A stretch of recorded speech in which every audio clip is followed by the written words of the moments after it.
Please rise for invocation by Pastor David Troxler. Pastor, thank you for being here tonight. If you could give me just one moment before you get started. This is kind of unusual for me to make some comments before what's about to happen, but our country has witnessed some really crazy things in the past week, and it's been weighing heavily on me, as I know it is a lot of people, a lot of you folks in our community. And you know, I just wanted to mention yesterday, an Edgewater police officer who was off duty, minding his own business in a convenience store, was brutally assassinated in one of the most. I was in law enforcement for over 2 decades, and I've got brothers in law enforcement that are here tonight. Never seen anything like that, and it not only is ripping the Edgewater community, but I think Volusia County as a whole and far beyond. And so, you know, I just want tonight, his name is Officer David Jewell, the Edgewater Police Department. I've already reached out to the Edgewater mayor, as I know our police chief and our city manager have, to let them know that if they need any assistance from our city, Port Orange stands ready to do that. In addition to that, we saw a brutal assassination of Charlie Kirk, a person who just wanted to express his opinions and, yes, his faith, but was doing it in a way that was non-violent, non-confrontational. It wasn't aggressive. His approach might be unique, but to be assassinated for just sharing your mind and your opinion, it just rips you at the heart. And then Irina Zarutska, a female riding a train, just riding a train. The heart-wrenching part of her fleeing Ukraine to get away from the Russian war, to be assassinated on a train while she's just sitting in a seat. And that particular one even hit me harder because there were people on the train who did nothing. Nobody reacted to that. And that is so sad. And our country has got to come together. We have got to be willing to look out for one another. We have got to, if you're people of faith, we got to pray more. And so I'm glad you're here tonight, but before you start, if you can give us about a 10-second moment of silence to honor these folks and these tragedies, I'd appreciate it, okay?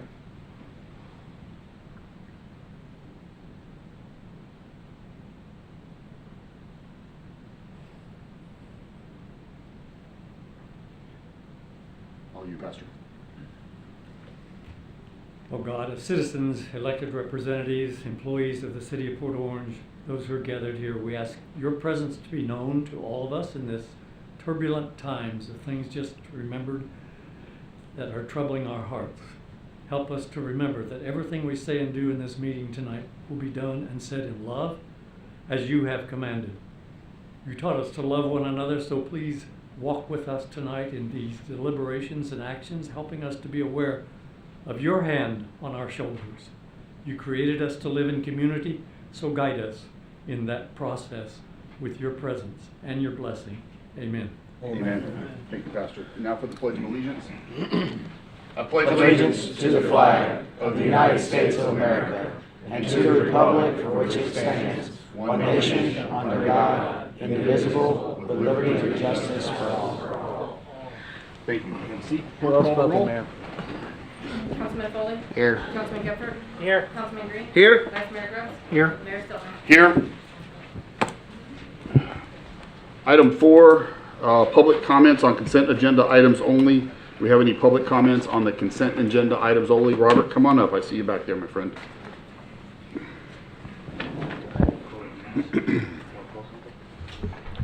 Welcome. Mayor, council members, Robert Reinhagen, 1425 Dexter Drive, Port Orange. Item 14, partial release of tree conservation easement. It seems to me that when they bought that property, they knew the easement was there. And so for the city to grant them a release of that easement is in effect giving them money in that the value of the property goes up dramatically because they can expand the business. And it seems to me that the city should share in that gift.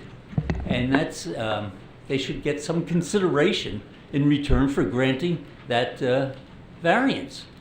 Thank you. Thanks, Robert. Anyone else want to comment on consent agenda items only?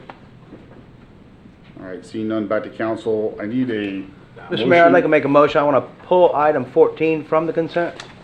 Okay, I'll second that. a motion and a second to approve consent agenda items for pulling item 14. Do we have any resolutions on here? I believe we might be one. Clerk, call it, go ahead and call the roll. Councilman Foley? Yes. Councilman Gephardt? Yes. Councilman Green? Yes? Vice Mayor Gross? Yes. Mayor Slurkin? Yes, 5-0. Item 14, approval of the partial release of tree conservation easement for 4629 Clyde Morris. Councilman Green, you're right ahead. Well, I mean, I'm just, again, this one just stuck right out to me. And this just kind of, to me, goes against what Port Orange is. This piece of property developed however many years ago, I don't care if it was 25 years ago or 30 years ago, it had a tree conservation on the property. And that was the intent of this property by our city. I don't care if there's a twig in that conservation zone, it is a conservation zone. The guy knew it when he bought it, and we should not release this tree conservation on this property.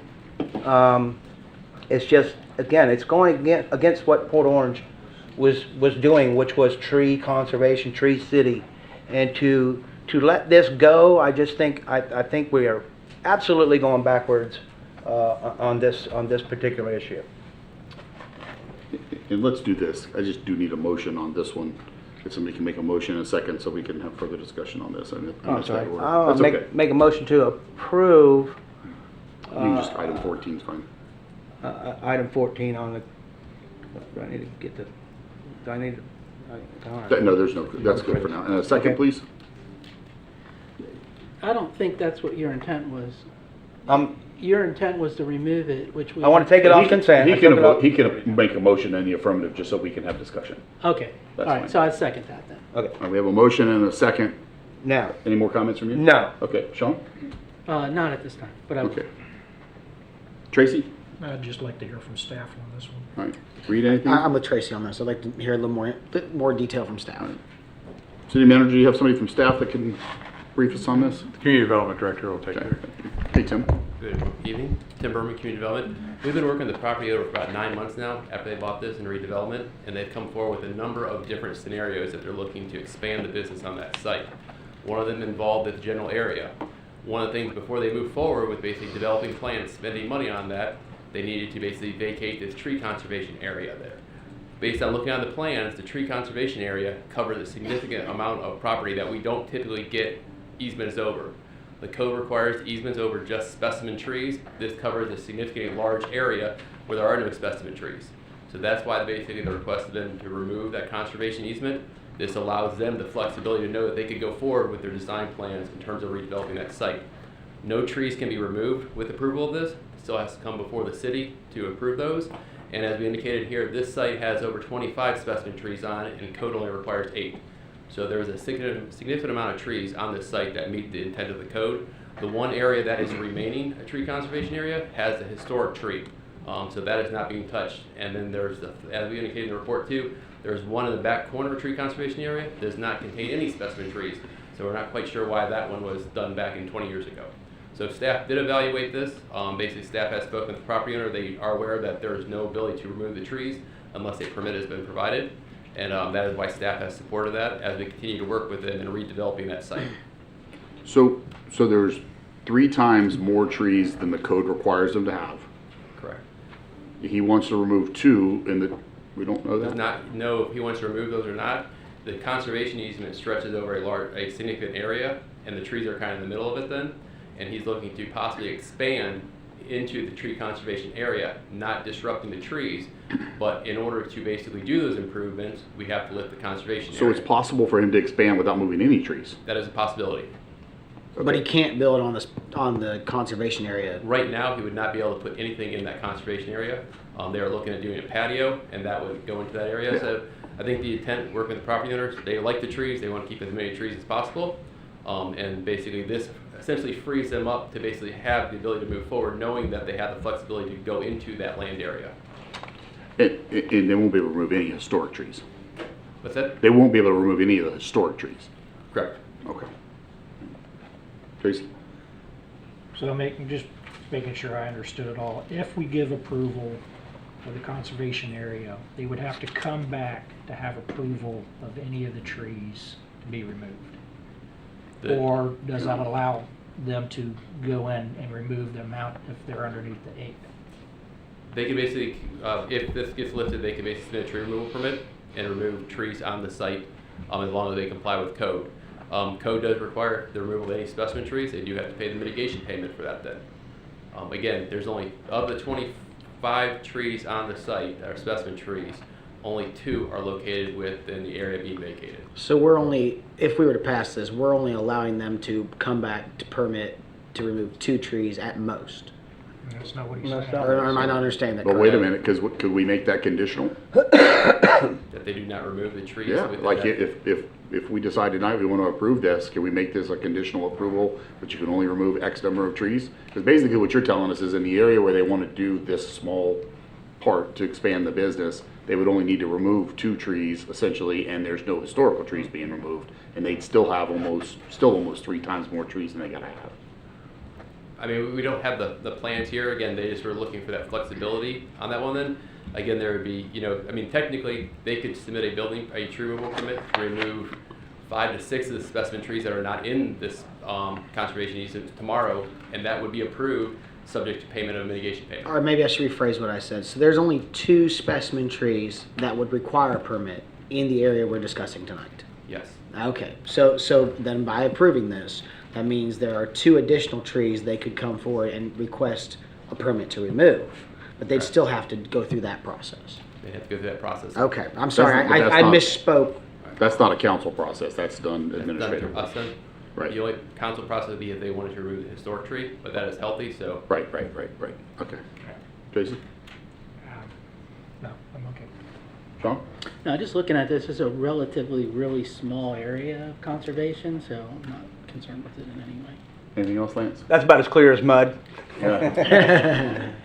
Because again, I think we're up here talking different languages here, because what we're saying is you're going to eliminate 2 conservation areas completely. That's what you're saying, out of 3. Correct. Okay, that's what we're saying. So what we're saying is that out of the 3 conservation areas on this property, we're going to flatten 2 of them. No, we're not flattening anything. No, you are. No, that's not what we're doing. We're basically. You will have the ability to. Yes? Yes, but basically too, they still have to meet all the other requirements in the code in terms of tree preservation on the site and specimen trees as required by the code. Did he buy the property with this conservation area on it? Yes. I have no more questions. I'm done talking. My only, so my perspective on it is, and I can see completely both sides of this. I want to see, businesses do need to evolve. We don't want blighted parts of our community. Businesses can't, they kind of almost have to reinvent themselves periodically. Obviously, this has sold and transitioned, and somebody has bought this and said, hey, I need an element to this to continue to stay competitive in this market space and do some things. And I think that's why they want to bring some new things to the property and to the idea. So I can appreciate that. I can also appreciate, I'm kind of torn on this, to be honest with you. I can also appreciate the preservation of the conservation areas. I would probably be more apt to vote in favor of this if there were some conditions that we could better understand and have a discussion. Is the project owner here tonight? Is he here? Maybe we can, you want to come on up? We'll hear from you. Come on up.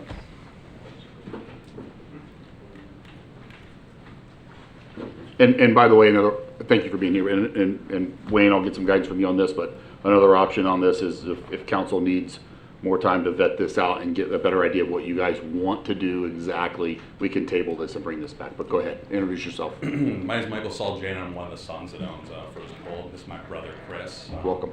We wanted to talk about this because there is a few issues, as much as we want to say that it's a conservation area and looking into it. If you walked in there, it's all vines. The 2 specimen trees, one's partially dead right now. It's getting suffocated by vines.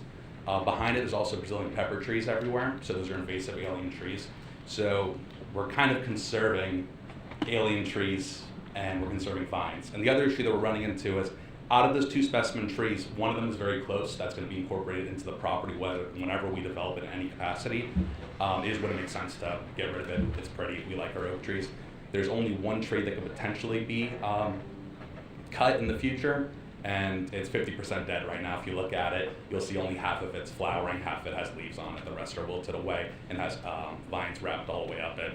Another issue is this is an ice cream place. You have a lot of children here.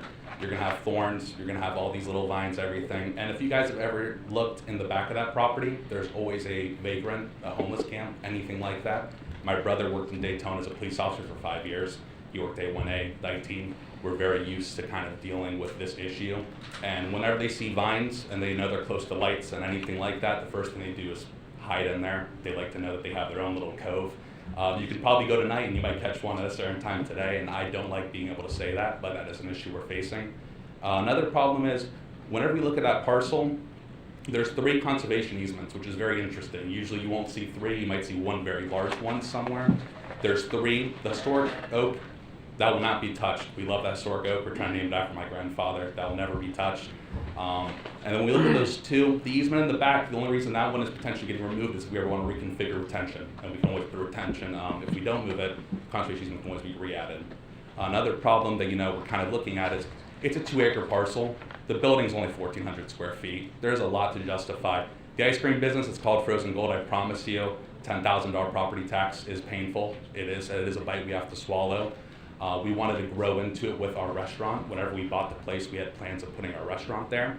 We had issues putting it inside of the building due to state building code, so now we've had to explore new routes. And if the patio touches the conservation easement in any capacity, it can't. It needs to be removed in some sort of way. So we've talked to our engineers, we've talked to the city. We're very willing in the future in the development process to create conservation easements on the other specimen trees we have in the front of the property and sides of the property. So pretty much effectively, you're going to be removing potentially in the max 1 specimen tree and being able to gain other specimen trees under conservation easements. So it is a very oak heavy property. It is configured very well to go and have conservation easements all across the trees on the driveway. So we're just asking to kind of grow into this parcel. We want to grow our family business in here. We're fine planting more trees. We have We just added a bunch of palms for those. Yeah, we added tri-palms there, so we added more trees than ever in that parcel, just kind of wanting to make it prettier and more appealing to people. But we don't want to have vagrancy, we don't want to have these issues, we don't want to have invasive trees spilling over into neighboring properties because that creates a whole nother headache. So we just want to have the ability to go in there, be able to grind it, cut it house needed, and then still preserve all the trees there because they have a tree survey. You guys know exactly what we have there. There's no hiding or secrets in this process for anyone. All right, give us just a second. Let's see if anybody wants to ask any questions. No, I mean this again. I appreciate you coming up, guys, and it gives me a little better vision of what the intent is. Because again, I don't know you guys, and I look at everything as a black and white, and not you. Yeah. And growing into the business again is something I would love to see. And again, it's a very unique piece of property. Mm-hmm. You know this. That's why you bought it. Yeah. It is a very unique piece of little property there, and I just want you to keep that particular feel and into the future. Have you ever been to our Frozen Gold in Smyrna Beach? Sure have. You've seen the back of the property back there, how we handled it? Let's go to the front desk, man. Just go to the front door. Backyard full of trees, we went and put some lights up front to go and illuminate it all. We like the natural feel of things. We like having some natural barriers going, separating places that don't look. And that's what I want. I look at things, I sat up here a long time looking at things differently because of, if you guys didn't exist, what could somebody do? And I want to make sure we're protecting our interests and your investment. So, I appreciate it. Sean, anything? No, I just want to thank you for investing in Port Orange and bringing a new product to us. I'm looking forward to your expansion. I've looked at this and I don't feel like you're going to be threatening anything. You're actually going to probably make the place look even better than it is now. So thank you.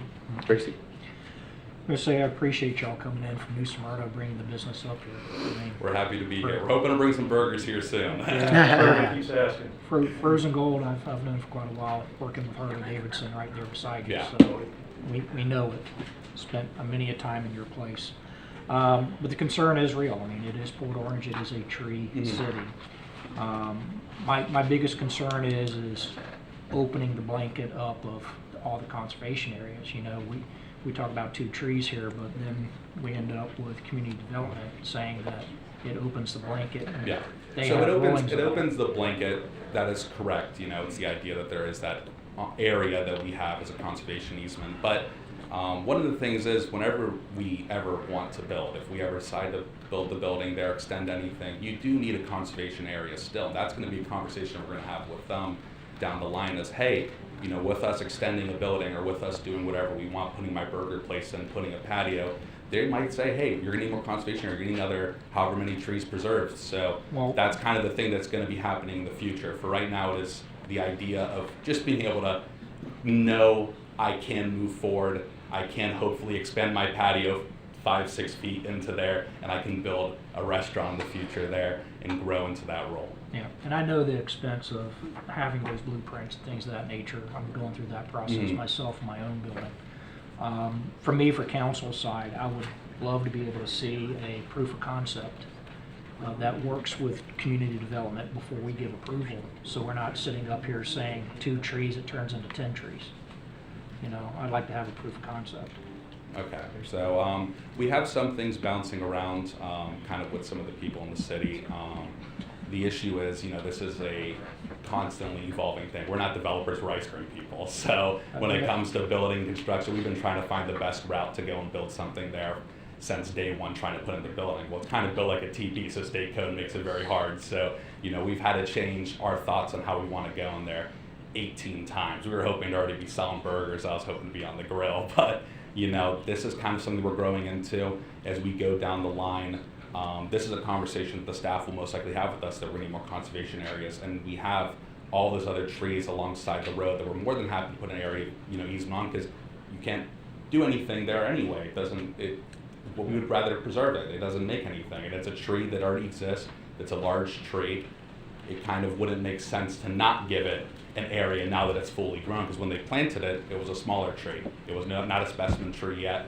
Now, 25 years later, they are large specimen trees that a conservation area can preserve them. We're more than willing to talk about doing those on the driveway, as we've showed staff before that we're okay moving forward and doing that as well. Okay, Reed? Well, you guys seem extremely genuine and professional. I appreciate you coming in, speaking up, and everything about this. I don't always do this from this seat because it's not always the right thing. But I think, you know, what we're dealing with up here, at least what I'm dealing with, is a hesitancy because of the stormwater issues that we've had across the city. And so right now, I think for me and probably most of my counterparts, we're hesitant to say yes to anything, right? And so I think that's a little bit of what's going on here. I don't think what you're bringing forward is a huge concern. You seem like you really want to do something. You want to build a business in Port Orange. You want to grow your families and everything else, right? So I believe in you and things. What would make me feel better about this is just, you know, if we could get some of these conversations onto paper, where, you know, it's just in there that we're going to do what we said we're going to do. I think it'll make everyone feel a little bit better about that. I have no reason to oppose it. I just want, especially with what you're saying and the answers you're giving, I think it's extremely well spoken, and I believe you. You seem very sincere. I think the point that Lance made, which is very valid, is, you know, if you think about, you guys have it right now, and, you know, 3, 5, 10, 15 years, whatever it may be, and then someone else has it, and then the rules are totally different, and you never know who's going to own the property next or the business next, and that's where there starts to be some concern. Yeah, there was, that's actually a great point. That was a PCD made 20 years ago. Right. Whenever they planted the idea of Ritter's, the city at the time, that was an experimental building. That was a brand new concept. And they pretty much said, hey, we want this ice cream place, you know, 20 years ago.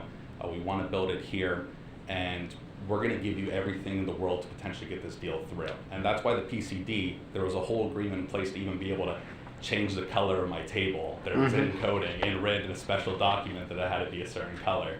Yep. And that was level restriction that they just did because they wanted complete control of that site at that time to approve of that prototype building. 25 years later, looks great, it's doing great. And now they're looking at it, you know, 25 years of tax growth, 25 years of more people.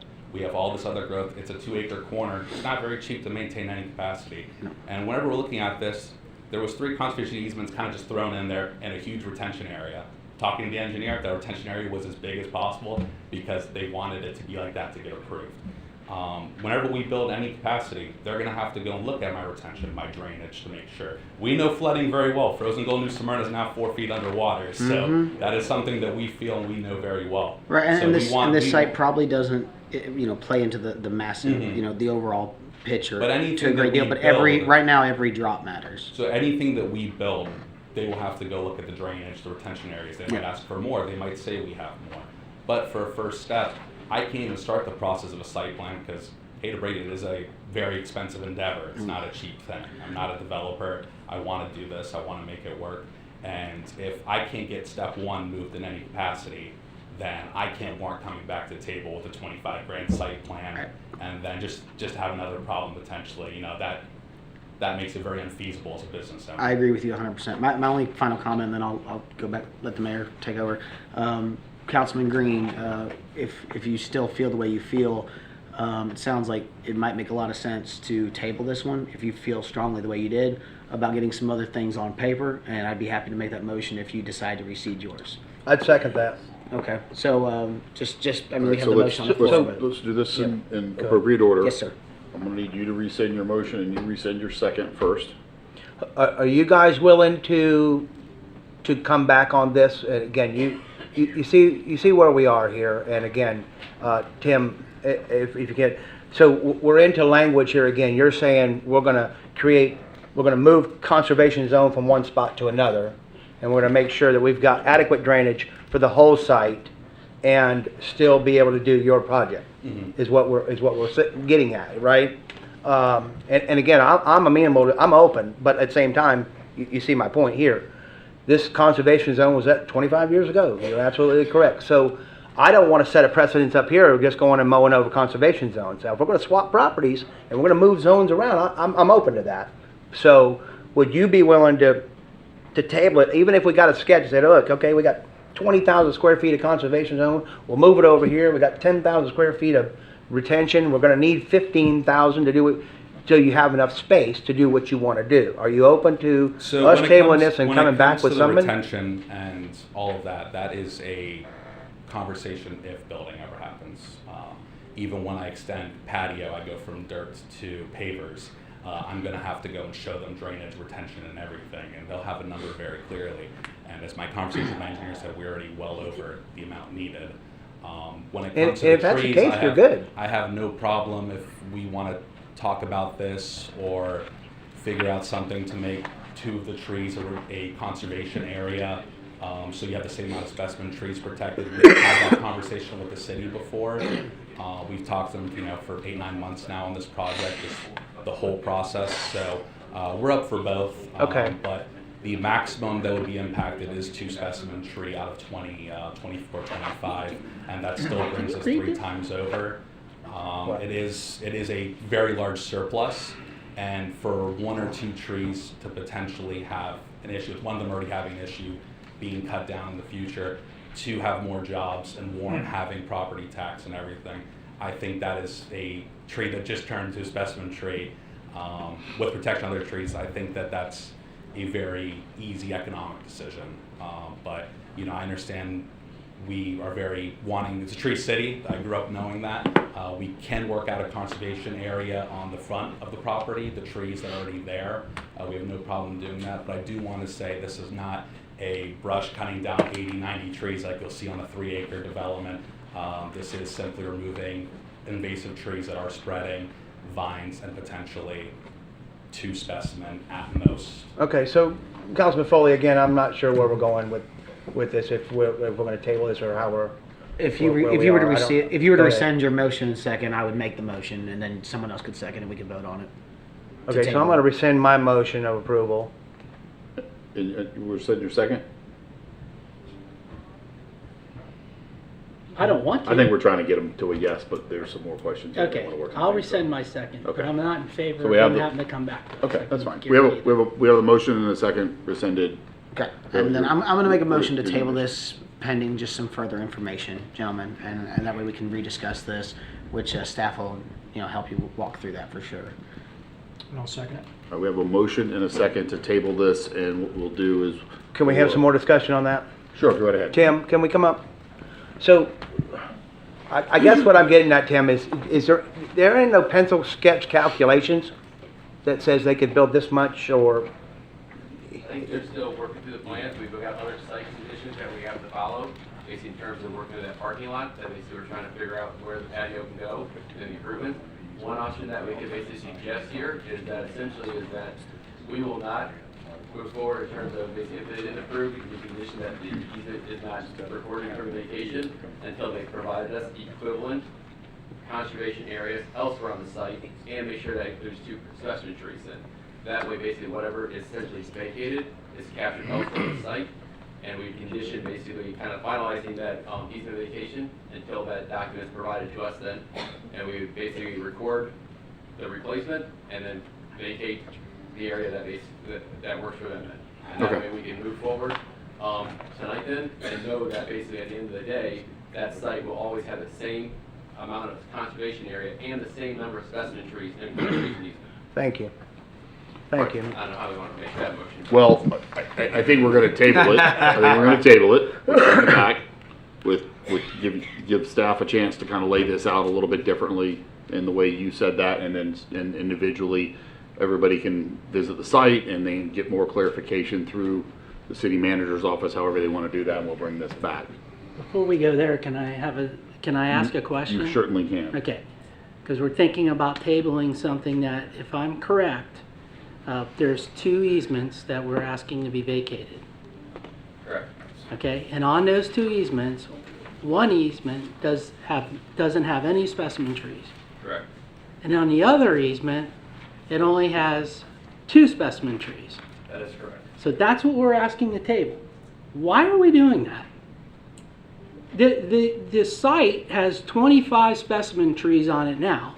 The code requires 8. What are we doing to this business owner? Well, Tim, aren't we talking 2 different things? Conservation area and the amount of trees are 2 different deals. I get that these trees are in the conservation area, but you can have conservation areas that don't have any specimen trees in them, right? The historic oak's also a conservation area. Right. Yeah, the only thing So our you got- code requires in terms of conservation easement is around a specimen tree. Right. So typically, if you move forward now in new developments there, basically it's just that circle around the tree is what we get then. Okay. For some reason, 20 years ago, they just put large areas that captured that then on it, and so that's what happened here. So basically, we don't have a requirement to take X number of conservation area required on a site. It's basically preserving the specimen trees per the code, and also too, there's a minimum of 15% essentially tree area that needs to be left, but that is not a conservation area. Moving forward with current codes. Again, we're dealing with sites that were developed 25, 30 years ago with different standards than what we have in our current code, and we're trying to adapt to them basically as we do redevelopment projects, which make it very difficult. And like they said, this was that PUD that said the picnic tables had to be painted blue. The roof was only be a single shade of blue. It was actually coated in the exact color of blue that was allowed to be. So it was a very restrictive PUD. 25 years ago, I was trying to develop something. I get you, believe me. All right, let me bring this back to council. Well, let here. me just state one other thing. This total property is only 1.97 acres, correct? That's the total property. Yes, sir. And what we're talking about is 0.006 tenths of an acre of that easement on one of them, right? And then 0.25 acre. So when I looked at the map of the size of what we're talking about, it's minimal area out of the 1.9 something acres. I'm just trying to explain that to you guys. What are we trying to protect? It's the overall code. If you open that up, the overall code allows later on, if they sell the property, that code could go back in and somebody could take more trees out. No, so they got to come with the site plan though to you, the staff, and then they got to come back to us. Am I correct? Site plan would be administrative, so site plan would be to us, and we would review it for the current codes in terms of what can and can't be done. And all they would have to have is keep 8 trees. Correct. We're protecting the history, Sean. I mean, we're But protecting that's what the history. code says now. I mean, right now, they've only You- had to you- have you- 8 you trees. You asked what, and that's the what. Yeah. Because that's what Tracy's saying, is it's not about 2 trees, it's potentially about every tree except for 8. We're talking about conservation easement here that they're trying to have vacated, not any of that other stuff. We're not Once looking again, to change trees that. are being removed, so that is something in the conversation. As of What- right what- now, the trees. We understand, yeah, I got that. Yeah, Okay. Did you have any other questions for Tim? Nope. All right, I'm good. good, good. All right, we have a motion Michael Soljanen. in a second to table this and bring this back to council with some other considerations and information. So, no, we got to get this going here. So, clerk, call the roll on the motion. I just need them to reintroduce themselves. I'm sorry, can the 2 speakers reintroduce Michael yourselves? Soljanen. Christopher Saljanin. Thank you. Thank you, gentlemen. All right, Councilman Foley? Yes. Councilman Gephardt? No, Councilman Green? Yes. Vice Mayor Gross? Yes. Mayor Stillman? Yes. 4-1, we'll try to see if we can get you guys to a yes, okay? All right. Thank you guys for your patience. Thank you, guys. We Thanks for appreciate being it very much. Thank you, guys. Much appreciated. Sorry about that, guys. Moving I on. was opening that can of worms. All right, item C, recognition and proclamations. Mayor? we need to approve the There's a agenda. motion on, and that's already been completed for removing item number 14. Then there was a motion for number 14, but we need a motion to approve the rest of the consent agenda, items 5 through 13. Thank you. Can I Move get to a, approve items 5, number 13 on consent. Second? we have a motion and a second to approve items 5 through 13 on consent. Clerk, call the roll. Councilman Foley? Yes. Councilman Gephardt? Yes, Councilman Green? Yes. Vice Mayor Gross? Yes. Mayor Stillman? Yes, 5-0. That's why we have a clerk to keep us straight. Moving on to agenda section C, item 15, 16, and 17. I've got some proclamations to read real quick here. The first one is a proclamation for Constitution Week. Whereas September 17th, 2025 marks the 239th anniversary of the drafting of the Constitution of the United States of America by the Constitutional Convention, and whereas it is fitting and proper to officially recognize this magnificent document and its memorable anniversary and the patriotic celebrations which will commemorate the occasion, and whereas Public Law 915 guarantees the issuing of a proclamation each year by the President of the United States of America designating September 17th through the 23rd as Constitution Week. Now therefore, I, Scott Stiltner, Mayor of the City of Port Orange, do hereby proclaim the week of September 17th through the 23rd, 2025 as Constitution Week in the City of Port Orange. Urges all citizens to study the Constitution and reflect on the privileges of being an American with all the rights and responsibilities which the privilege involves. And I will present this on Friday at an event over at the library.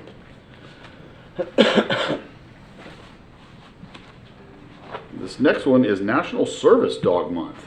Whereas we believe in the joyful transformative power of human canine bond and inclusivity of all citizens, and whereas in the United States 70 million adults have a disability and only 16,000 service dogs from accredited training programs exist nationwide and the need is growing, and whereas Canine Companions create the service dog for people with physical disabilities 50 years ago in 1975, creating a new kind of support for the disability, and whereas Canine Companions is a nonprofit organization that enhances the lives of people with disabilities by providing expertly trained service dogs and ongoing support to ensure quality partnership free of charge. And whereas National Service Dog Month aims to educate our community about the benefits of service dogs and the laws protecting their handlers. Now therefore, in recognition of service dogs and the adults and children with disabilities in our community, I, Scott Stiltner, Mayor of the City of Port Orange, Florida, do hereby proclaim September 2025 as a National Service Dog Month here in the City of Port Orange,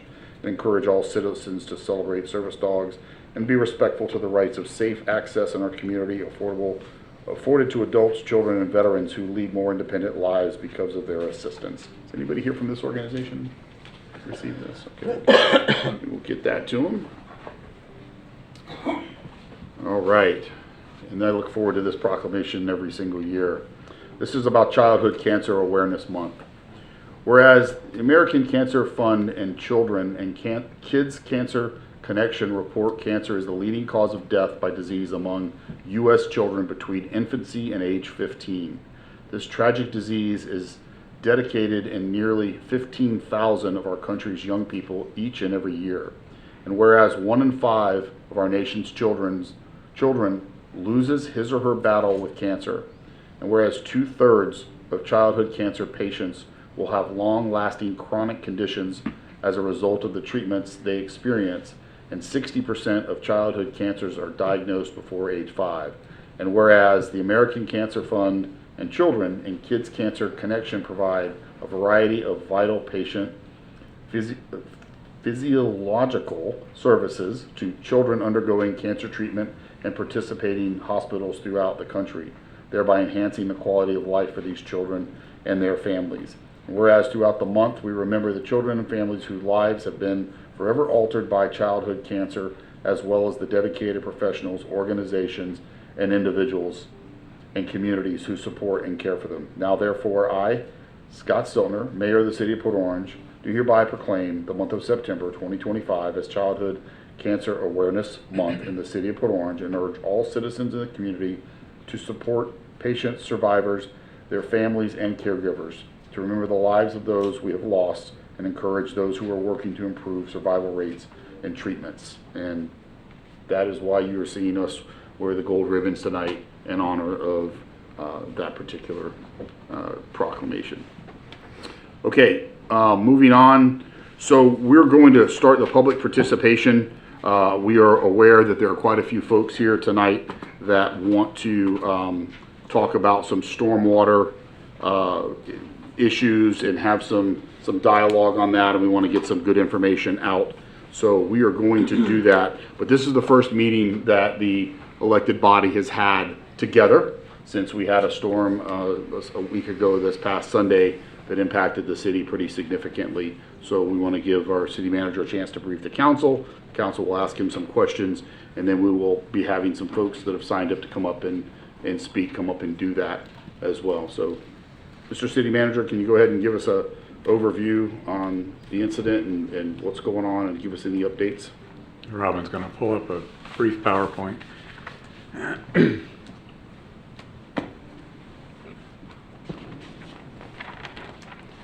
All right, I'm going to go over briefly the rain event, some of the information on the rain, some of the information on the drainage system itself.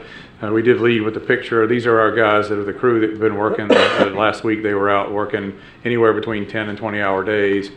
Several of them were there Sunday night, Monday night, Tuesday night, Wednesday night, out there cleaning everything to make sure it functioned during the course of the storm. We appreciate what they did. They do a lot of stuff. They're out there. They're the ones that come in before hurricanes, after hurricanes, before rains, after.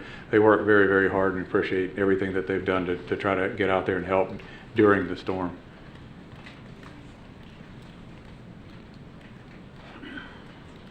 All right, so this is just a summary of the 3 days of the rain event. There are multiple sources where people get rain data from. We use National Weather Service for this. We have rain gauges. I know other people have rain gauges, so it's not so much the issue of the tenths of a percent of a rain or tenths of an inch of rain, but basically what happens, Port Orange got more than anybody else in this one. A little bit unfortunate over the 3 days. Our principal amount of rain came in Sunday night, and then we also had a pretty heavy rain on Tuesday morning. So it summarized to that. The Sunday night was the worst one. We had a period in there about an hour where we got about 4 inches of rain. Several people have noted that we ended up with almost as much rain in that period of time than we did the whole month of August. It also coincided with onshore winds, the beginning of what was a king tide, a full moon high tide. Worst case scenario for how our drainage system is structured. I know council's heard this before. Probably most of the people in the audience have been here and heard the whole description over the years since Milton and Ian prior to that. So it was a fairly extensive rain event. I just put a couple of screenshots in here from the TV news. This was Sunday night's news. I think it was the 10 or 10:30 broadcast. What it really, the point was just to show where the rain was concentrated so well. It rains a lot in areas. Some areas get way more than others. So this was a Ponce Inlet, Port Orange kind of event here. While there were flood advisories in broad areas, the worst hit area, you can kind of see where it was. This is the one that happened Tuesday morning in the early morning hours. Similar amounts in some areas and similar intensity. It was a little bit lighter. But it happened at a low tide, so we didn't see the ponding and the major issues with standing water on Tuesday morning's heavy rain that we saw Sunday night when we really had the worst amount of rain.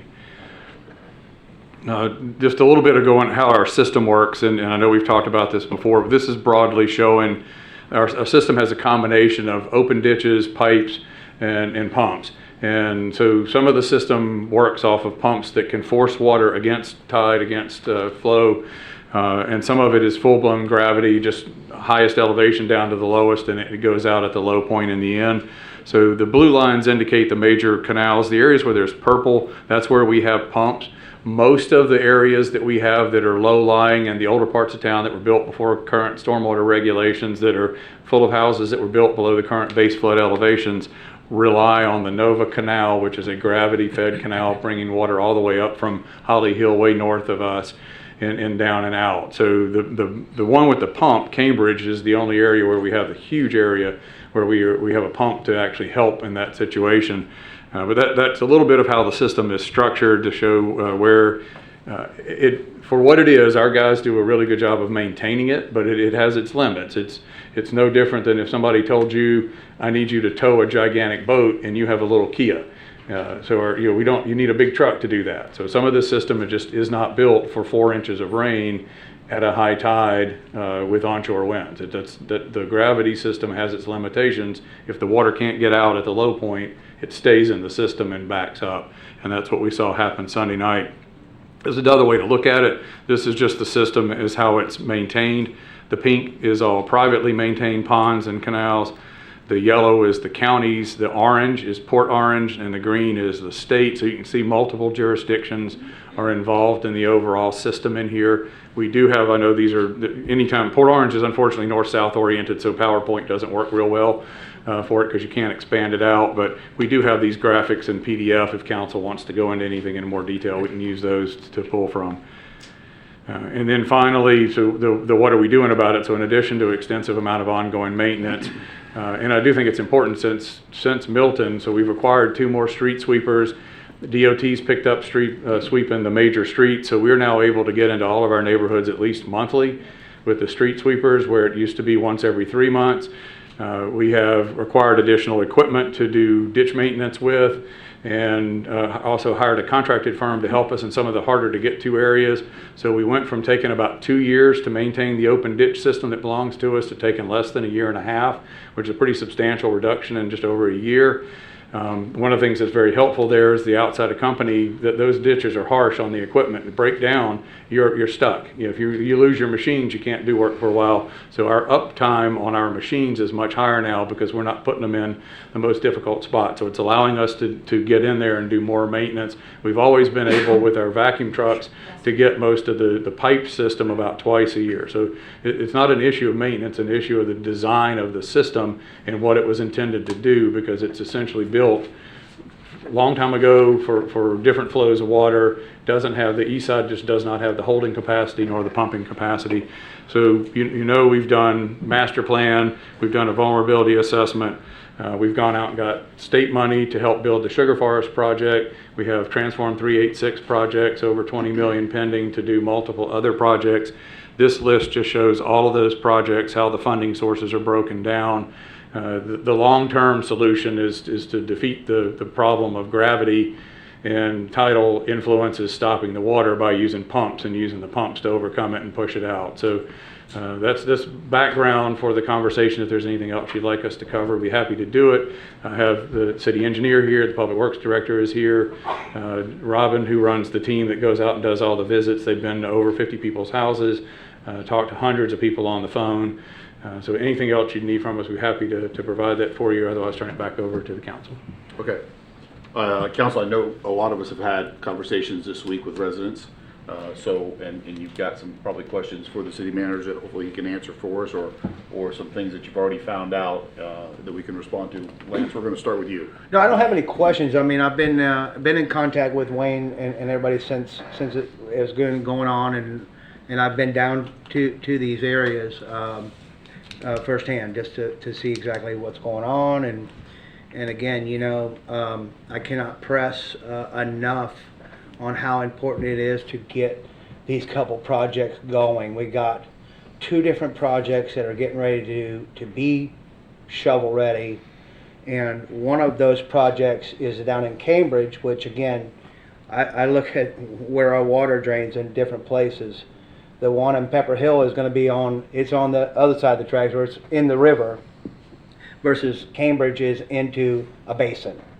And I jumped the fence down there and I walked all of it. So we're basically we're just dumping water over a wall and hope the tide takes it under the railroad tracks. And that little spot under the railroad tracks is super small. The Nova Canal goes to the same spot. It all goes to the same spot. It has to go under the railroad tracks in one spot. I'm amazed and I am scared to death. So getting that Cambridge project, I think, is very important, that we are using force pumps to pump water and force water under the railroad tracks away from this basin so that we can get more water out. But if anybody really truly pulls up a aerial photo of that swamp that we are dependent on to drain our city, it's a scary thought. But I think our staff did a great job at trying to be out there, and it's just kind of crazy because the water went down pretty quick. When even in the Cambridge Basin, the pumps were on. The pump was on full blast. It was moving a tremendous amount of water, but it's still scary of where it goes and what we've got to do in the future to start forcing water and not depending on gravity. Reed, I know your area where you live gets hit pretty hard. Why don't you go next? Yeah, it's not a lot of fun getting to drive through a foot deep of water over in our neighborhood, but I don't have any questions. I just want to give my residents a chance to speak because I know Sure. they're just as frustrated as I am. I do have one question. It really doesn't pertain to this, but I guess in some way it may. Wayne, I had a resident ask a question. I'm just going to ask it on their behalf. We've gone in through the east side of Port Orange and we've done lining for corrugated pipes. When we do that, how much capacity to move water do we lose? I guess I'm asking, how thick is that inside? Are we losing an inch? Are we losing 2? Are we losing 4? I'm not sure the exact thickness, but it doesn't affect the volume that it moves. Okay, that was going to be my question. It was something a resident It's not 4 inches thick or something that's so thick that the water won't be able to move through it. We have a lot of residents who are really concerned, and every once in a while there's a really great question that I'd like to have a more educated answer on, and so I just wanted to ask that one because it was at least an interesting enough thought that I thought it was worth asking in public. So I believe we had that conversation with some engineers a year ago, or maybe even a little longer, because that question was actually asked, and they said that it was so nominal that it's not a factor. Yeah, I had for some reason I was recalling that you lost about an inch on each side, so a 24 would be a 22 or something. It's less than an inch. Okay, there you go. So then, something I was asked, and I said I would ask it in public tonight, so I did. Tracy? Yeah, going on to that, Reed, also what happens is it actually smooth walls the pipe. So it actually speeds the process up of the water going out versus a ripple effect. That's the hydrodynamics of it.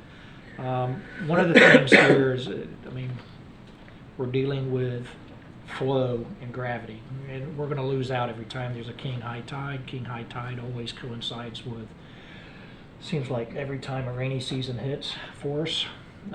Just can never get that right. Mother Nature wins.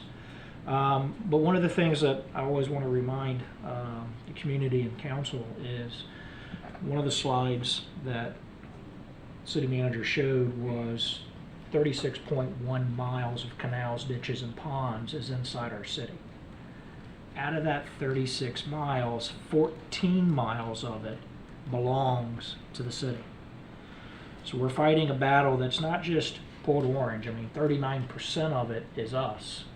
The other 61% is state, county, and other people's water coming down those canals. I'm not saying it's a problem. It is a problem. It's a big problem. It's a tune of $53 million problem. And that's why one of the Transforms 386, Resilient Florida, all these projects monies that we have coming down the pipeline that we're waiting for, because I know nobody wants to wait for it, but it's a tune of $53 million. Taxpayers, that's a burden. I'm not going to say that the $20 million that is coming is going to offset that, but it is finding the funding to make the projects work. But saying that, it's also that the city took, way before me, right after Ian, the initiative to get a plan going. Now, I know it's been 2.5 years since that plan got started, but that's how long it's actually taken to be able to get not just funding lights coming, but also the initiatives of the permitting. It's not just cities having our engineer and our staff draw things. It's getting the proper permitting from multiple agencies outside the city. There's some hang-ups. And I don't want to point fingers and push buttons and things of that nature, because that's also the people where we get the funding from. It's a delicate balance. And sit up here and scream about the county or the state and all the appropriations that it takes, but at the same time, it's them with the funding. So it's a delicate balance, and we hear you. We hear you. We understand the frustrations. We are as frustrated as you are. When you're sitting here and we're getting blasted all the time, which is okay, it's our job. But at the same time, understand that every individual up here came into this and elected to try to help solve this problem. And we are trying to help solve this problem. This is problems that started in the 90s and back. And it got pushed down the street. The can got kicked until it got to this council up here. And this council up here, even though we still get yelled at, it's okay. This council up here is trying to do everything we can to solve the problem. But at the same time, we don't want to go in and tax the people beyond the means of living. $53 million. It's a lot of money. So we're going to hear everything tonight. We understand. We're right there with you. But it is a very difficult thing for us to try to figure out how to solve it so it does not burden and tie our citizens. Did you have any questions for Wayne at all? Sean? I have no questions for Wayne, and I'd just like to give the floor to the... Okay. Yeah, we're going to do that here in just a second. So, couple of things that I wanted to go through based on some of the questions and feedback I got from residents. Wayne, can you touch on the Beacon Woods area specifically in relation to the project that's ongoing on Jackson Street? What's the status of that project? What do we think the timeline looks like to get that completed? And does that project do anything additional than what it did prior to that project started to help Beacon Woods? And maybe you could just talk a little bit about the project. I know the folks that are from Beacon Woods know exactly what we're talking about, but can you touch on that real quick? I'm going to have Juno go through that in more detail because it's Okay. it's more for him, but I can tell you it's basically just piping an open ditch, so it's not building additional storage capacity, but it was one of the more difficult canals we had to maintain because it was so tight and trying to get in there and keep it clean. And so the idea of piping it was to make sure that it could stay maintained and flow the water. It was not adding storage capacity as much as it was making sure that it would function as designed. And then he can go through the details of what's the structure. Good morning, good evening, Juno Reed, City Manager. City Engineer Wayne is 100% correct with what he said as far as the purpose of the project was not a flood mitigation project. It's more of, we had a very tight roadway on Jackson Street with an open ditch that was very, very difficult to maintain. We had some failing driveways with some culverts underneath. And then on Oak Street, that was more of a nuisance ditch. We had a hard time maintaining that ditch. Grass grew really hard. It always stayed wet, so we had a lot of complaints. The original project was just to pipe Jackson Street, and then we decided while we're out there, let's go ahead and pipe Oak Street. We included a sidewalk on the project to improve safety, pedestrian safety, and we also put some yard drains and we're going to repave both roads. So not a flood mitigation project, strictly for conveyance improvement and some pedestrian and roadway safety as well. Okay. So the status of the project is, unfortunately, the project is delayed, as many of the residents out there see, and we've heard from. So it seems like it's going to start, stop. I'm typically not one to throw blame on anyone or any entity, but unfortunately in this situation, Florida Power and Light has not been overly cooperative or timely with the work that they need to do on Jackson Street to move their power poles out of the ditch so our contractor continued. Our contractor did everything they can do, installation of pipe wise, until the poles were just in the way. So we had our contractor demobilized from the site. That was almost about 9 weeks ago, waiting for FPL. FPL has slowly made progress, but their poles are still in the way. So I don't have a end date yet, but I do, once FPL is out of the way, we got about 8 weeks or so of work left. So once FPL is done, then we're gonna need another 8 weeks or so to get all the rest of the pipe installed, get the curbing in, get the sidewalk in, and then get the roads paved. So essentially the project, the holdup on getting that done is FP&L, which I understand. Historically, they're on FP&L's timeline, nobody else's. Yes. In the meantime, was there anything that was left Sunday? So, and I can't remember how this got to my attention, but it came to my attention that it's possible that there were drains or components to that infrastructure that had been temporarily, I'm probably using the wrong word, capped off or covered up or something like that, that prohibited that area from draining the way it should be draining now. Can you speak to that? Did that happen? Has that been rectified? Is there a way to oversight that if that did happen? Yeah, so on wherever the contractor was stopped on either side of Jackson Street, where they went up to as far as they could on the south side, and then they came from the north side and worked south as far as they could, and then they stopped at the inlet structures where the water goes into, and those inlet structures, they come from the precast yard with big knockout holes in them for the pipes to go into. So it's standard practice and required by stormwater pollution prevention plans that once if you're going to leave that inlet there and not go back to a right of way, you block it off with a piece of plywood to prevent a lot of silt, debris, wood, whatever to get in your stormwater system to prevent that from getting in the canal. We did see that on that Sunday night storm that probably did limit the ability for that system to drain as quickly as we like. So what we did is we instructed our contractor to go out there and we pulled all those pieces of plywood blanks out of there so that the system would flow more freely. Granted, we're going to introduce a lot more sand and debris into our system, but once we get it clean, we'll just go through. Once we get it completed, we'll go through and clean that with a vac truck and a jet hose. And can we have a process in place as we get through the rest of the rainy season and until the project's completed, that if there's some kind of forecasted major event that we can do something similar if it needs to be done and faster reaction on that? So we did have temporary piping in place. It just that because it wasn't the completed system, no matter what we did, we weren't going to have the flow needed. So we did what we were supposed to be doing.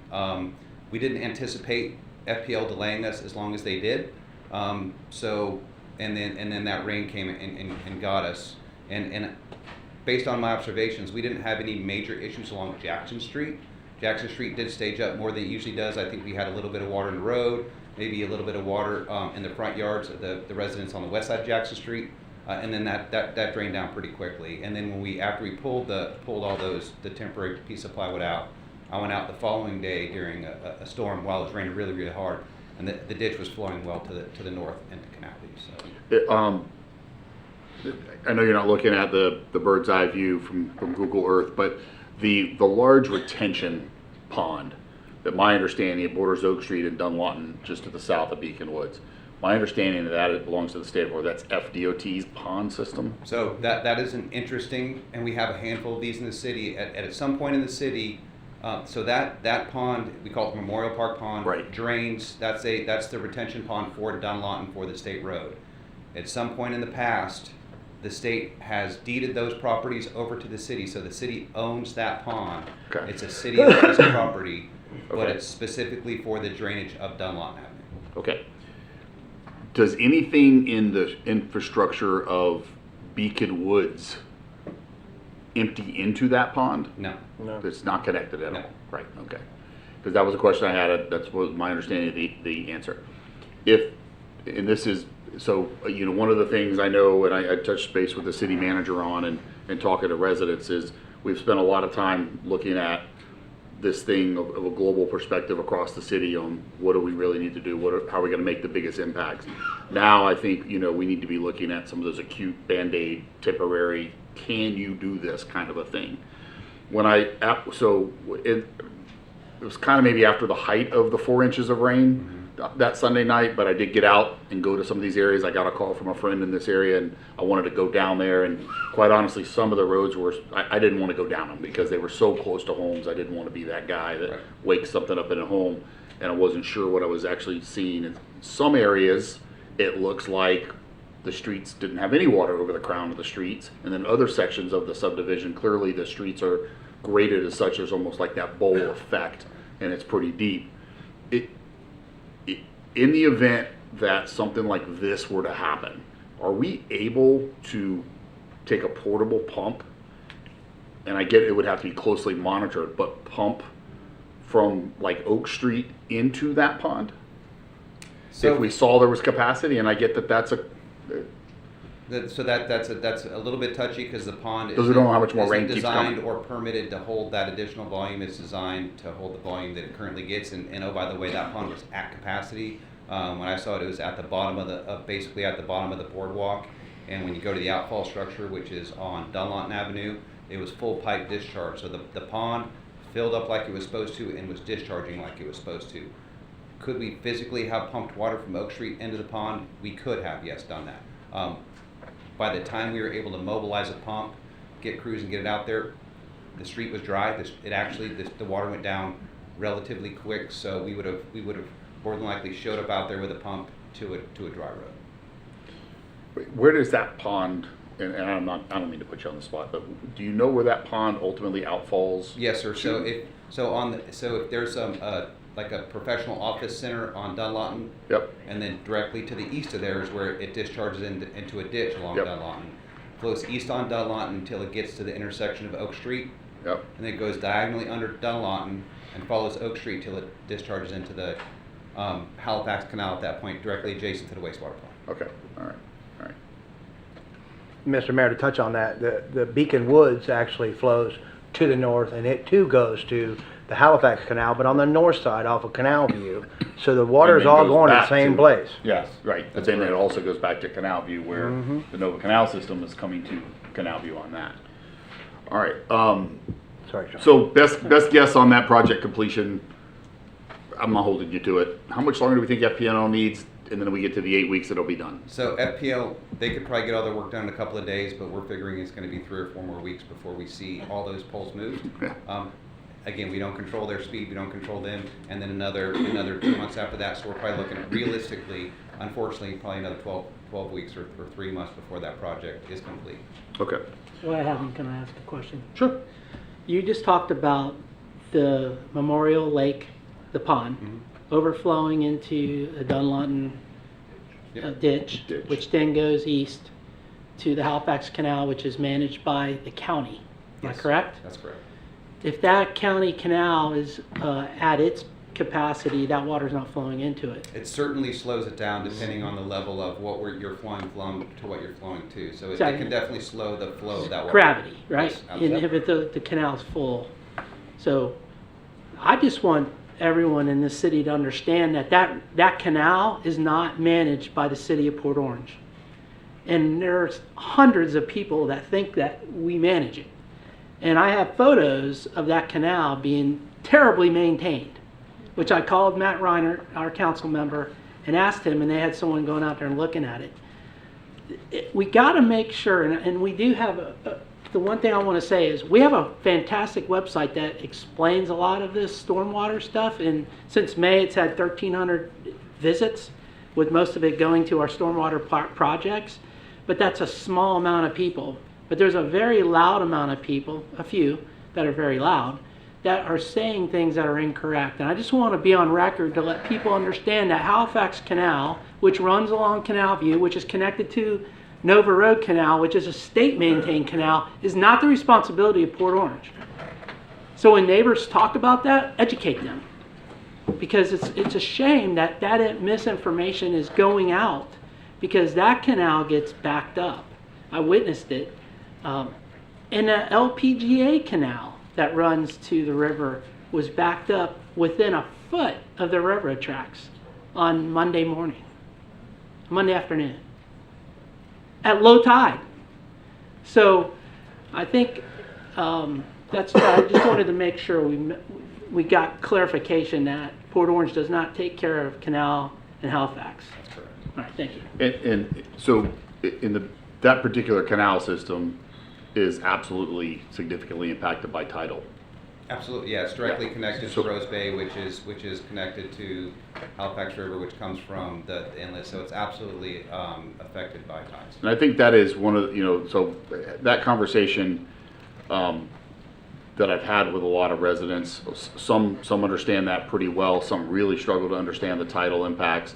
And so, but ultimately, I think what I try to impress upon them, and man, we've just had some horrible luck, like the city manager talked about, if that rain falls on an outgoing tide, it looks totally different. On an incoming king tide, when that canal system is a critical part in moving that water to the river and ultimately out of Ponce Inlet, and Mother Nature is completely pushing it back the other way, it's a stalemate until it changes, right? It's just the capacity is what you have. You don't have really the ability to move water against that, because this particular part of the infrastructure is not pumpable.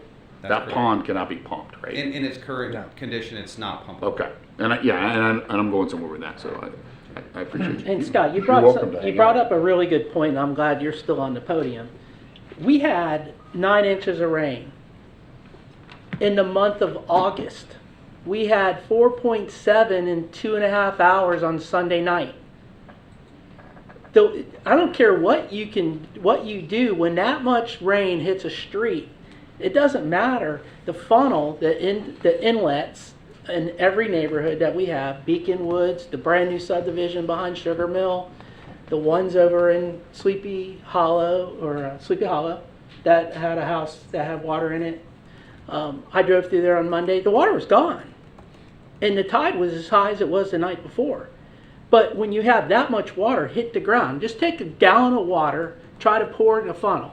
If you do it slowly, it works. But if you do it all at once, it overflows. And what we had on Sunday night was all of it at one time. And I'm watching TV, and my wife's like, "Hey, Sleepy Hollow is flooding." I'm like, "What?" I knew it was raining hard.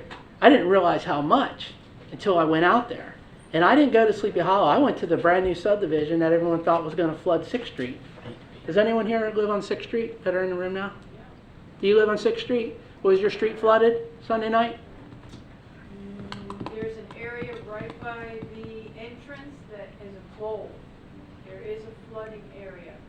Right. It is close to the houses Right. of Charles Street. So when I drove through that neighborhood, and it was that your street was, I was so thrilled that it wasn't, that your houses weren't flooded, because I thought for sure, since we cleared that lot and we're building all those homes, certainly that street would have flooded. It was one of the dry streets I drove on. And I drove through that neighborhood, and there was no sitting water. It all had drained out. So thank you for sharing that. That low spot at 6th Street and Charles, correct? Yes.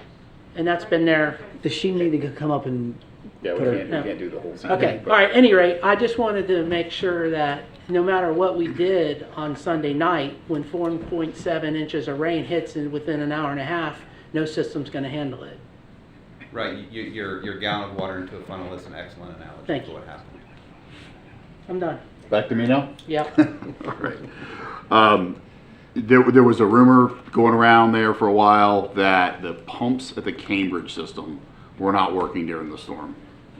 I know the city manager has already said that is absolutely not correct. So they were working. I think what happened in that system was because the rain came down so hard, so fast, that the Cambridge pond is set on a for lack of better words, a float system. So the pond gets up to a certain level, pumps kick on, pumps it down. What happened was we had so much rain that fell in the collection system, the gallon to a funnel, that it overwhelmed the collection system before that water even got to the pond to kick on. So that is something that we're looking at to try to, with our improvements, we're going to try to do some smart things with our pond and our pumping system to try to alleviate that from happening in the future. Okay. I so much like I guess the rest of us, is, first of all, I didn't see this coming at all Sunday night. I had gone down to visit a family member. I had just gotten back home about 4 o'clock, and then all of a sudden I'm seeing flash flood warning notices, and I'm like, what is going on? So much like everybody else, I got out and rode around quite a bit to try to see things as much as I could firsthand. And when I went down into the Cambridge area, even the residents were saying how impressed they were that how fast the system was moving water out of the area. I would like to add that I think it was. And I know the think, tide changed too. Fast action on our stormwater staff. They recognized what was happening, went to the Cambridge pump station and manually made it go even before it was ready to go to try to help the situation. Okay. So they recognized it and they responded very quickly and really did a great But job. the pumps do work. The pump does work, yes. All right. I think that's all I got for right now. Thank So just a couple of quick comments that I just want to cover, because I was kind of surprised to some degree as I was talking to residents this week, how many residents had questions that they hadn't heard the answers to, or they didn't know what we had been doing. And a common thing is, and I get it, folks. Listen, we're all on the same team here. We get sick to our stomachs when we see this happening to our community. It affects us. We want to fix this. We want to find these solutions. We want to execute these solutions, and we're doing our best to try to go through the projects. That being said, one of the things I hear is the city's doing nothing, and I get that that's going to be something people are going to say, but I want to say that's not true. And would we all like to have everything happening at warp speed? You bet. And there's nobody sitting up here, no staff member in the city of Port Orange, who wouldn't like to see all of these projects executed just like this tomorrow. Absolutely. This is not something, and I had a couple great conversations today with folks, and this is not something I want folks to think that we think about only when it's raining. This has been, if you've been coming to meetings, I know some folks have, or you've been coming to a lot of the familiar faces, they've been coming through this process since Ian. And they have watched us go through this process. And some of it doesn't always make sense, but we have found out as we've gone through it, why it made sense and how it has paid off. And I just want to kind of give you guys an example. So after Ian, we had a major historical storm that had never been seen in the area at all. And the city commissioned a stormwater master plan study because we didn't have one, and we were starting to get information out of Tallahassee and other areas where we can get funding resources that if you don't have a stormwater master plan, your ability to get city and funding for your cities is going to be incredibly limited, because Tallahassee and the federal government is tired of passing out money for projects that get executed that didn't work. And so it was really important to have a stormwater master plan so that we could model ideas and concepts. We never had that ability to do. We have that ability now. So when we have an idea, when we have a concept and we want to know, is this something that will work? Is this something that can help? Whatever, we actually can model that. That took 15 months, Wayne? Right at 15 months, I believe? 15 months to get to that point alone. Now, in the meantime, that doesn't mean that we're not still out there cleaning ditches, cleaning swales, doing what we can, and already moving projects forward in conceptual designs and doing that stuff. The next thing was that the state of Florida has tried to put a stop to cities coming up to Tallahassee and asking for flood mitigation stormwater projects. They don't want you doing that really anymore. So the new concept, and Wayne, you can jump in and correct me if I'm saying this wrong, but the new concept is to move a certain amount of money into Resilient Florida, which is a phrase you'll see on the news. You probably already have seen it. And so that idea there is that the legislative body and the governor and your state senators, they want your city to go there to seek funding for projects as you're doing things. So we needed to do a vulnerability assessment study, which is different than the stormwater master plan. But it's a key element in order for us to go and get those things. Now, while that's going on, and we get that that's the concept that Tallahassee is pushing cities all over the state of Florida that are trying to do this to, our city staff was incredibly successful in the elected body in going to Tallahassee this year and kind of circumventing that process slightly to say, hey, we can't wait for these things. We need funding now. And we acquired more funding this year from Tallahassee than ever in the history of the city of Port Orange. and we have matching funding. So we got about 4.4 million. We've got a little bit more than that to match to get projects going. So that has been successful. In addition to that, you guys have probably heard the phrase Transform 386. Transform 386 is a program where federal dollars have come to Florida, and ultimately they go to the county. And the county is the oversight and the for lack of a better word, the awarding body that can pass out that money. And it's not all just for government agencies and projects like what we need. A lot of it too is for individual homeowners and business owners and things like that, and that's fine. So we are in that process with Transform 386, where we have 4 projects right now totaling almost $22 million. We had initially hoped that those projects would be awarded sometime in July, August. They are going through a process of almost double checking and triple checking a lot of things in the projects. Our projects have continued to move forward, that we feel very good about those. The latest we're hearing is that we should be hearing from the county in October, November on them awarding those projects. So we are continuing to do that. The county staff works with our staff. If they have a question about a project, what about this, need more information or whatever, because they too are in a process of trying to confirm and say, we see your project, we know you did all these studies everybody's asked you to do, you've jumped through all the hoops, we just want to make sure one more time these projects are going to work. So they're kind of going through those projects with their fine-tooth combs. We are already lining up strategically in October, which starts the Florida legislative session all over again. And I will be going to DeLand on behalf of you guys in October to start that process of asking Tallahassee for more money. And then we will have new projects that will be going into Resilient Florida, I think in the spring timeline, the spring timeline.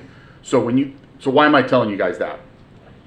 On the city website is the Stormwater page. On that page, it talks about a lot of these projects that impact your neighborhood specifically. When you look at them, the funding mechanism can be quite overwhelming. Some of these projects are $25 million. We don't have $25 million.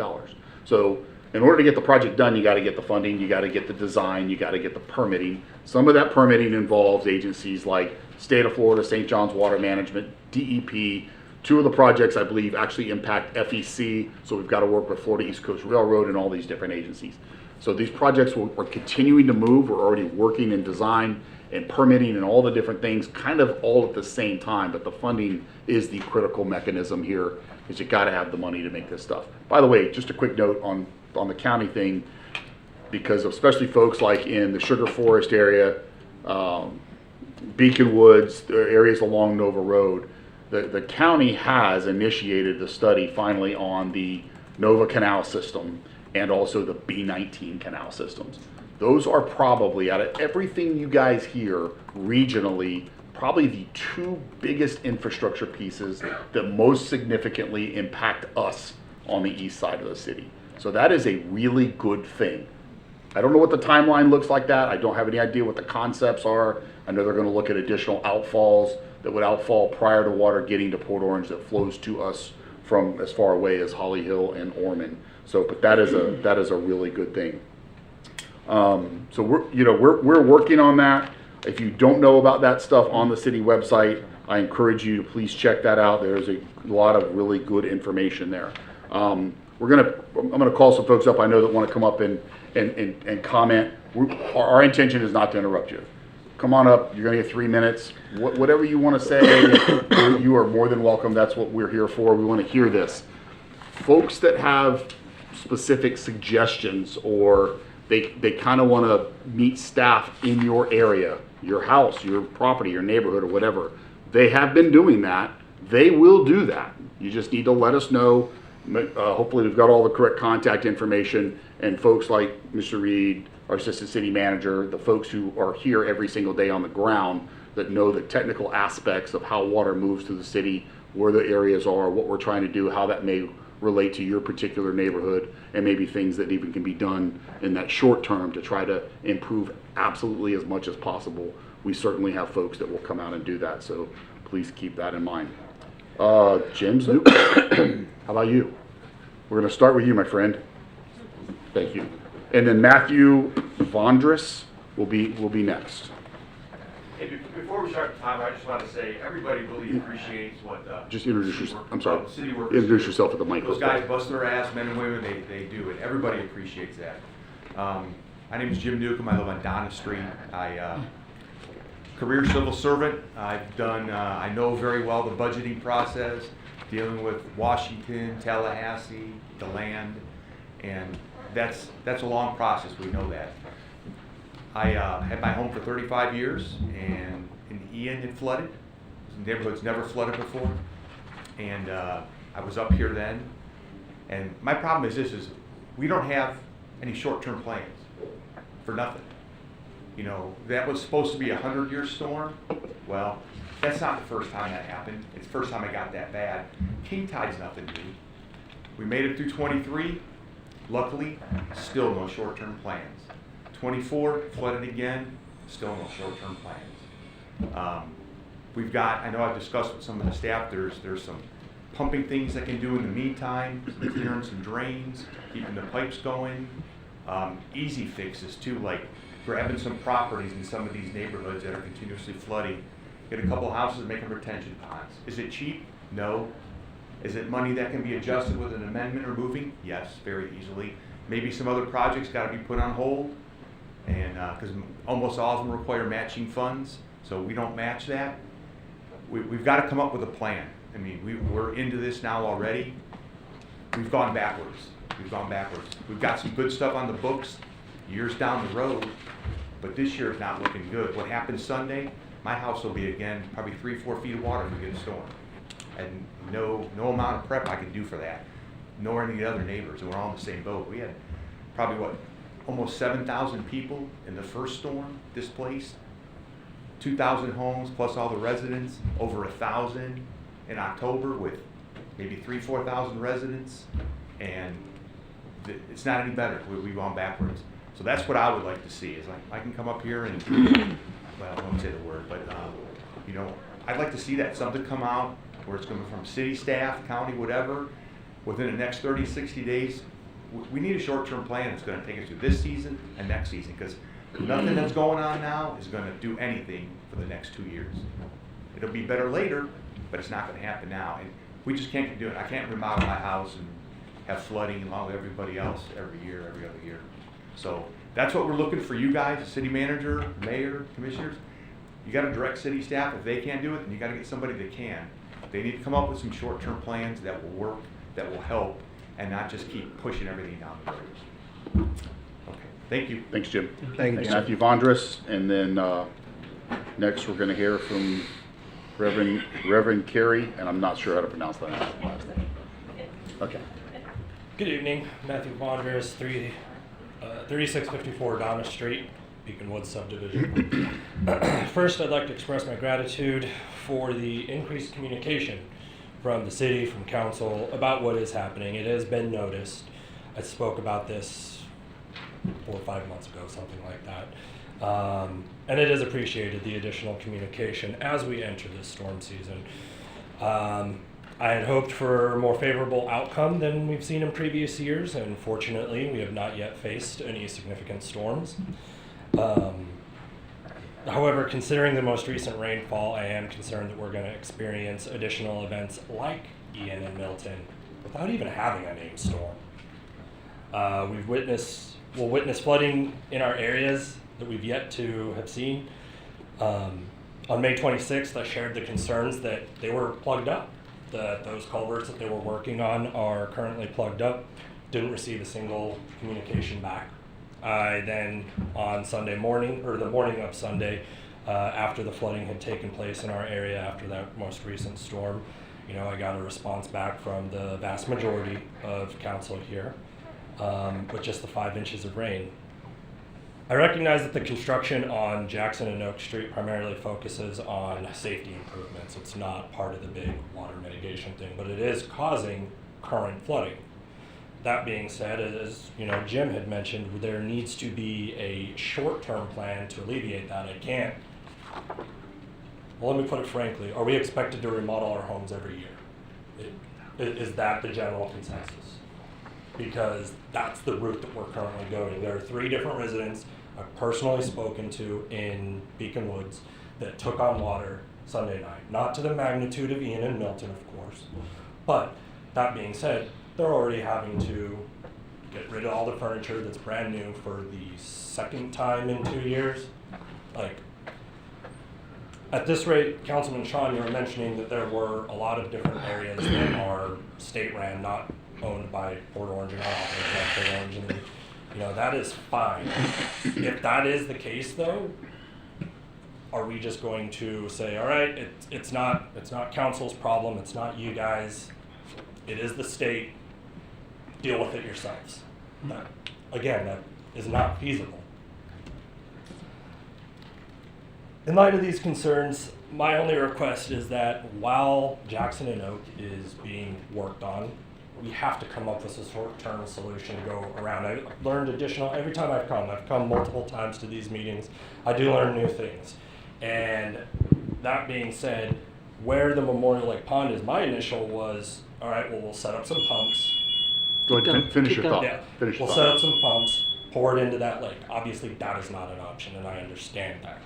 But there are multiple homes that have flooded 5 and 6 times in the last 10 years in that area. Those homeowners can't sell. Let's buy them, demo them, and put a retention pond in, because that wasn't code back when my neighborhood was built in the 70s, before I was born. That being so. Anyway, thank you. Thank you, man. Thank you, sir. Appreciate it. Carrie? I won't even try, I apologize. But I do want to hear how you pronounce it. And then I believe it's... Clearly you haven't watched Animal House. Reverend Carrie Niedermeyer, All Saints Lutheran Church. Awesome. We are part of the ecosystem that Beacon Woods is a part of. We border Memorial Park and we border Beacon Woods. And I just want to affirm the work that you have all done. And Wayne has been great. We met with the city manager's office after Ian asking some of these questions. We want to be a part of the solution. We have mucked out with neighbors more than once. We have provided pastoral support. I actually took my paddleboard to check on people after Ian as we were trying to make sure that everybody was accounted for. So I just want to reaffirm that I love the long-term solutions. I have some questions, like for instance, is there anything that works for a more robust stormwater maintenance district where you're working with the county and the state and HOAs so that it's their fault, whatever. And I'm not pointing fingers, but I'm just wondering, one of the things I do is I bring people to the table. That's what I do as a pastor. That's what we did to bring in able academics at All Saints, as we worked with many of you to bring people to the table to figure out how to do that. So I'm just wondering how we set tables where we're bringing all these people together. And I told Wayne after Ian, All Saints is willing to be a table. So if Beacon Woods or other neighborhoods need a place where you guys can come talk to them and talk to a bunch of the residents, we would love to share our space so that the city can do that. We want to be a part of the solution. And I don't think it's going to be just you all or just the county or whatnot. We all need to come together and figure out what we can do, both long-term, but also short-term. I mean, you heard Matthew say it, but not only do we need long-term solutions, people are hurting. Yeah. Like, how are we taking care of our citizens for the next 6 months, for the next 2 years? And again, the church can be a part of that, of course, but we want to partner with you all and with the neighbors to figure out how to do that. So just know we are a willing partner. I thank you for your service, and our heart continues to break for our neighbors as we seek for solutions together. Thank you very much. Rhea Young? Rhea? Young? I think I got the young part right? Yes. All right. Come on up, welcome. Hi, as stated, I'm Rhea Young. We're at 3625 Donna Street. My family and I chose Port Orange, envisioning a future rooted in a home I believed was safe, a sanctuary where my children could grow, and a legacy for my retirement. Yet that dream has been shattered not once, but twice in the last 5 years. A home that was not in a designated flood zone, so I didn't have flood insurance. I was a single mom with 3 children. We had to split my family apart into 2 different homes. For almost a year, while my friends and family worked to put my house back together, because we didn't have the funds to do that and hire anybody, so we did that on our own. When my home was done and we were able to move back in, I applied for the 386 program. It was a complete joke.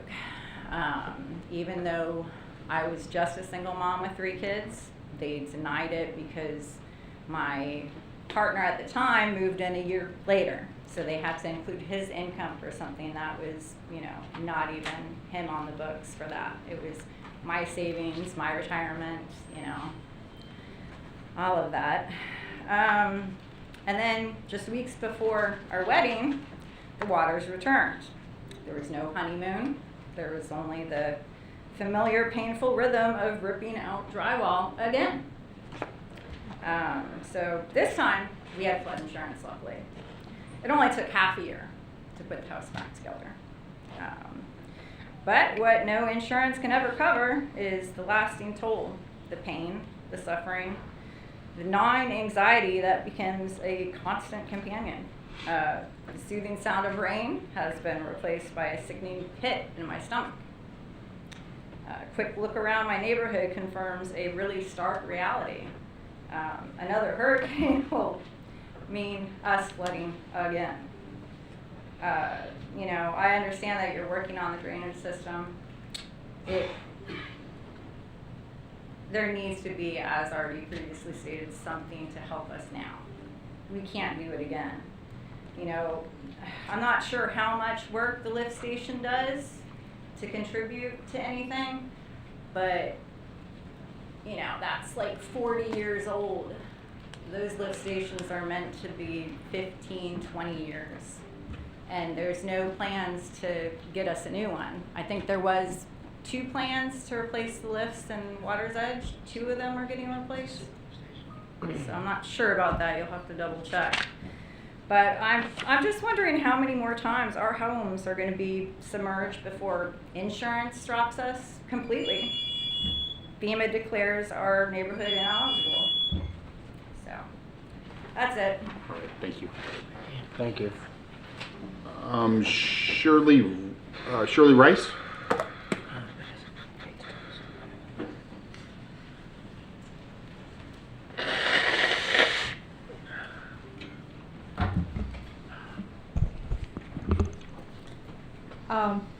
Shirley Rice, 760 By Road Drive. And I would like to make a request of the Nixon Lane drainage improvements. That's our pond behind our house. And it was approved in July of 1999. To my knowledge, there has not been any maintenance on the gate or on the pond. The pond is supposed to be 16 feet deep in places. So we need it maintained so that it can hold more water. So that's a request, and you've gotten requests from several of our neighbors. Now, this is something different in when you don't have anything else to do.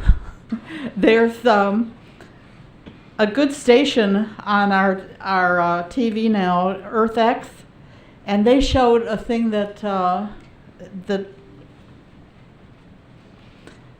Netherlands is doing. They showed multiple ideas from the Netherlands for handling climate change, flooding, stronger storms, rising sea levels. And it just sounded like a good idea, to see what we're doing right and things that we could do improvements on. And I think this is another subject. I think you missed an opportunity when you allowed on Jackson Street the extra storage unit. They built a grass pond, which still has water in it from the rainstorms that we have gotten. And if that had been a retention pond, you could have stored so much water in that, and it wouldn't have been flowing down into the quad apartments, and the rest of their water going into the Nova Canal, which has no room. And my final thing is now two houses right next to me are for sale. If any way you could buy them, you can increase the size of our pond I would not mind having a park next to me. That's just a way of increasing the size. It's been flooded. By the way, we can take 9 inches. We had no problems in this last storm. Thank you. Thank you. Thank you. Thank you, Cheryl.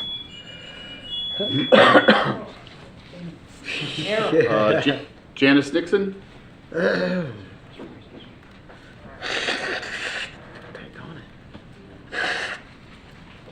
Welcome. Good evening, Janice Nixon, 831 2nd Street. I'm in that wonderful area east of Nova Road in the Portona area, probably one of the oldest and lowest areas in the city. All of you covered pretty much everything I wanted to cover tonight. The projects we have in at the county that we're waiting for funding on, things that are being done. You've all covered it. City Manager, thank you very much. You've covered it all very well. So I'll just put a couple of personal thoughts. I know when I heard the rain coming down 9 days ago, and probably a lot of my fellow residents, we had a little bit of PTSD going on, saying, oh my gosh, here we go again. Thankfully, it stopped. Our street flooded a little bit, but to the best of my knowledge, nobody had any water, which is a good thing. It's hurry up and wait, I guess, waiting for some of these projects to get done. I know they're all in the works, everybody's frustrated, but we'll get there.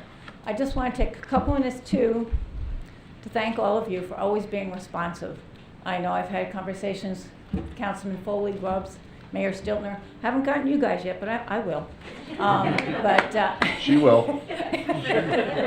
But I appreciate that you always get back to me with good information, educate me on things I don't understand or don't know. I'd like to also thank city staff. I know they all work very hard. And a special thanks to Public Works. Those guys and gals are out there working these storms, working every day, and sometimes they're getting beat up by citizens who are yelling at them and harassing them, and that's just not right, and shame on anybody who does that. If you come on my street to work, I got cold water and cold Gatorade, and a thank you. So again, I appreciate everything everybody does. I know we're working on it. I know there's a lot of frustration. I do encourage people to watch in your neighborhoods. Don't put your grass clippings on the street where they can flow down the storm sewers. If you see a grate and it's near your house, clear it if the Public Works hasn't gotten to it yet. And do the best you can to protect your property. We built some water dams. Hopefully next time, if we ever have to use them again, it'll help keep the water out of the house. There's products out there, things you can do on your own. And so if we all work together, hopefully we can all do a way better job. Thank you for the time. Janice, before you walk away, Yes. I just want to publicly, and I want to extend this to Lori Becker and others in the room that I may not be completely aware of, but when we ask for people, when we were in Tallahassee this past legislative session, and we were asking for people to reach out to the state house representatives and reach out to the legislators, I just want to say thank you for all of those that did. I know you two specifically did, but anybody that did that, it makes a difference. It really makes a difference. We can reach out 1,000 times, but they need to hear from residents and business owners as well. County officials, state officials, federal officials, if we get to that level, whatever. So I do want to say thank you, you and Lori specifically, because you're both here tonight, and I'm not trying to single anybody out that, I mean, it may be missing, but if anybody that did that, It takes us all. I appreciate it. Continue to do it. We'll be going back in the legislative session, so we'll be having opportunities for you to do that again. Will Thank do. you. Thank you. Thank you, Janice. All right, I think that was our last. We have one more speaker, but I'm going to make her wait for just a moment. She doesn't mind. And so I just want to touch on a couple of quick things, and then Wayne, if you want to touch on anything, and then we're going to move on. But short-term plans, absolutely. I will tell you that I sat in a room with 6 engineers for hours last year, every single thing I could think of. And of course, you say, well, what if we did this here? And then they will explain to you why that will work or won't work, or it's not worth the money or the time, or it won't make the difference you think it is. But you're absolutely right, and we will 100% continue to look. The city manager will tell you, I will call him and come up with the craziest things. I won't tell you some of the recent ones I've come up with, because you guys will probably have me committed, but there's no idea that's off the table. So if you have an idea, email it to me. We have almost 70,000 people. There are 69,990 of them I know are smarter than me. So if you have ideas, we will vet them out. But the big one is always, especially the sort that is around pumping water, is pump it to where? Because there's so many constraints on us. We have to have a place to pump it to somewhere. And the one thing we can't do is create other issues. The king tide phenomenon, I agree. Look, it's been around a long time, but if you read the new reports and the documents, it's stronger. Sea level rise, I'm not going to get into political what causes it. It is real, factually real. I was in a meeting a few months ago, and they have confirmed normal high tide. I was born and raised here, so 56 years I've lived here. Normal high tide now, 100% is 5 inches higher than it was just 10 years ago on a daily, regular basis. We're going to have to figure that out. We're going to have to learn to deal with that regionally. Somebody mentioned about working with the county partners. Absolutely. One of the things that happened after Milton was the formation of a county coalition that specifically focuses on flood mitigation and stormwater strategies, where every single government agency attends meetings, because the big theme that we're all concerned about is don't harm your neighbor, meaning it doesn't help Port Orange, it can make it worse if Daytona or South Daytona or Holly Hill or other agencies do things that cause water to move faster and more aggressive through the Nova Canal system, only to cause more problems in Port Orange. And I'm not suggesting anybody's done that, but we have to keep watch of that. So we have to be aware of that, and we have to be able to know ourselves, if a certain city north of us is going to do something, how is that going to impact our residents of Port Orange? We have to be prepared. We have to have those conversations. They are happening. Some of the best things that have come out of that group actually is the very big push for big regional look and projects. Honestly, folks, that is really what it's going to take. It really is going to take that. So that is underway, and we have staff members. So one of the things that I felt better about, some cities will send their mayor, some cities will send a council member. I send the smartest folks from the staff, because those are the folks that know. They have the resources at their fingertips. They have much better technical expertise and then they come back and report to the council as that's going on. There are a lot of programs out there. I talked to a couple of residents this week. There are a lot of programs out there about elevating homes. Is my home eligible to be purchased? Short thing on that is, one of the things that I have seen is FEMA, or we'll just call it federal government, because I'm not sure how much longer that name will exist, but FEMA, every time there is a change in the presidential seating in Washington, D.C., what is happening under those programs changes. It is extremely frustrating. We actually, not too long ago, received funding. I forget, Wayne, what storm was it? It just seemed like it took forever. Oh, yeah. What was it? Yeah. One was Irma and one was a Dye. Yeah, Irma and Dye. I mean, how long ago were there storms? So how FEMA funds and resources and support comes down to the city levels now seems to be changing. And I mention that because I've had a lot of homeowners say, I want to be on the list to maybe just sell my home. I don't think I can do this anymore. And what is there? If you reach out to our staff, they can let you know what programs are there. But once you reach out and you start getting involved in those programs, you have to stay right on top of it at all times, because those programs, the process changes and moves, and it seems like it's a very fluid thing. Maybe not for the good, maybe it is, I don't know. But I would encourage you that if you are interested in something like that, you can reach out to our staff and they can point you, because there are more than one program, so that you can look at that. And they're storm name related. So certain programs may still be existing because of Ian, and certain programs because of Milton, some programs because of the combination of the two, some programs through Transform 386, other programs through Elevate Florida, and there's all these different things. So if you're interested in that, you can get with our staff and they can try to put some of that information out there. So, all right. I think that's all. Wayne, did you want to touch on any other questions that were raised? I think we covered most everything. So good. Okay. Kristen Johansson, Chamber of Commerce. Y'all, please don't leave. I want y'all to listen to Kristen. She's a great speaker. Come on up. Because I know what's going to happen is everybody that has had their questions answered or had some time on stormwater, they're going to get up and leave. I want you to have an audience. Welcome. That is a tough topic to follow. I just want to thank you all for coming out and doing your civic duty, for coming and bringing your issues to your council's attention. Kristen Johansson, I'm here representing the Port Orange South Daytona Chamber of Commerce. I sit on the board of directors, and I am their vice chair for workforce development. So we want to thank you guys, as always, for our partnership. If there are businesses in the room and have issues and questions that they think their Chamber of Commerce can help them with, please don't hesitate to come up. The only thing I truly wanted to highlight were a couple upcoming events that we have on the books. This Thursday, we have a Develop You, which is one of our educational events over lunch, specifically focusing on AI. So we have a great panel of experts on AI, so it might be applicable to some of the folks in your IT department if you want to send any representatives to that.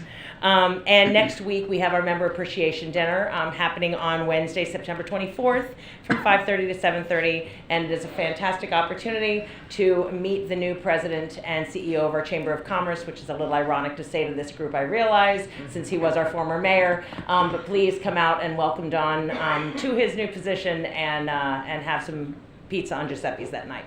So thank you all very much for what you do. Thank you, Kristen. Appreciate you being here.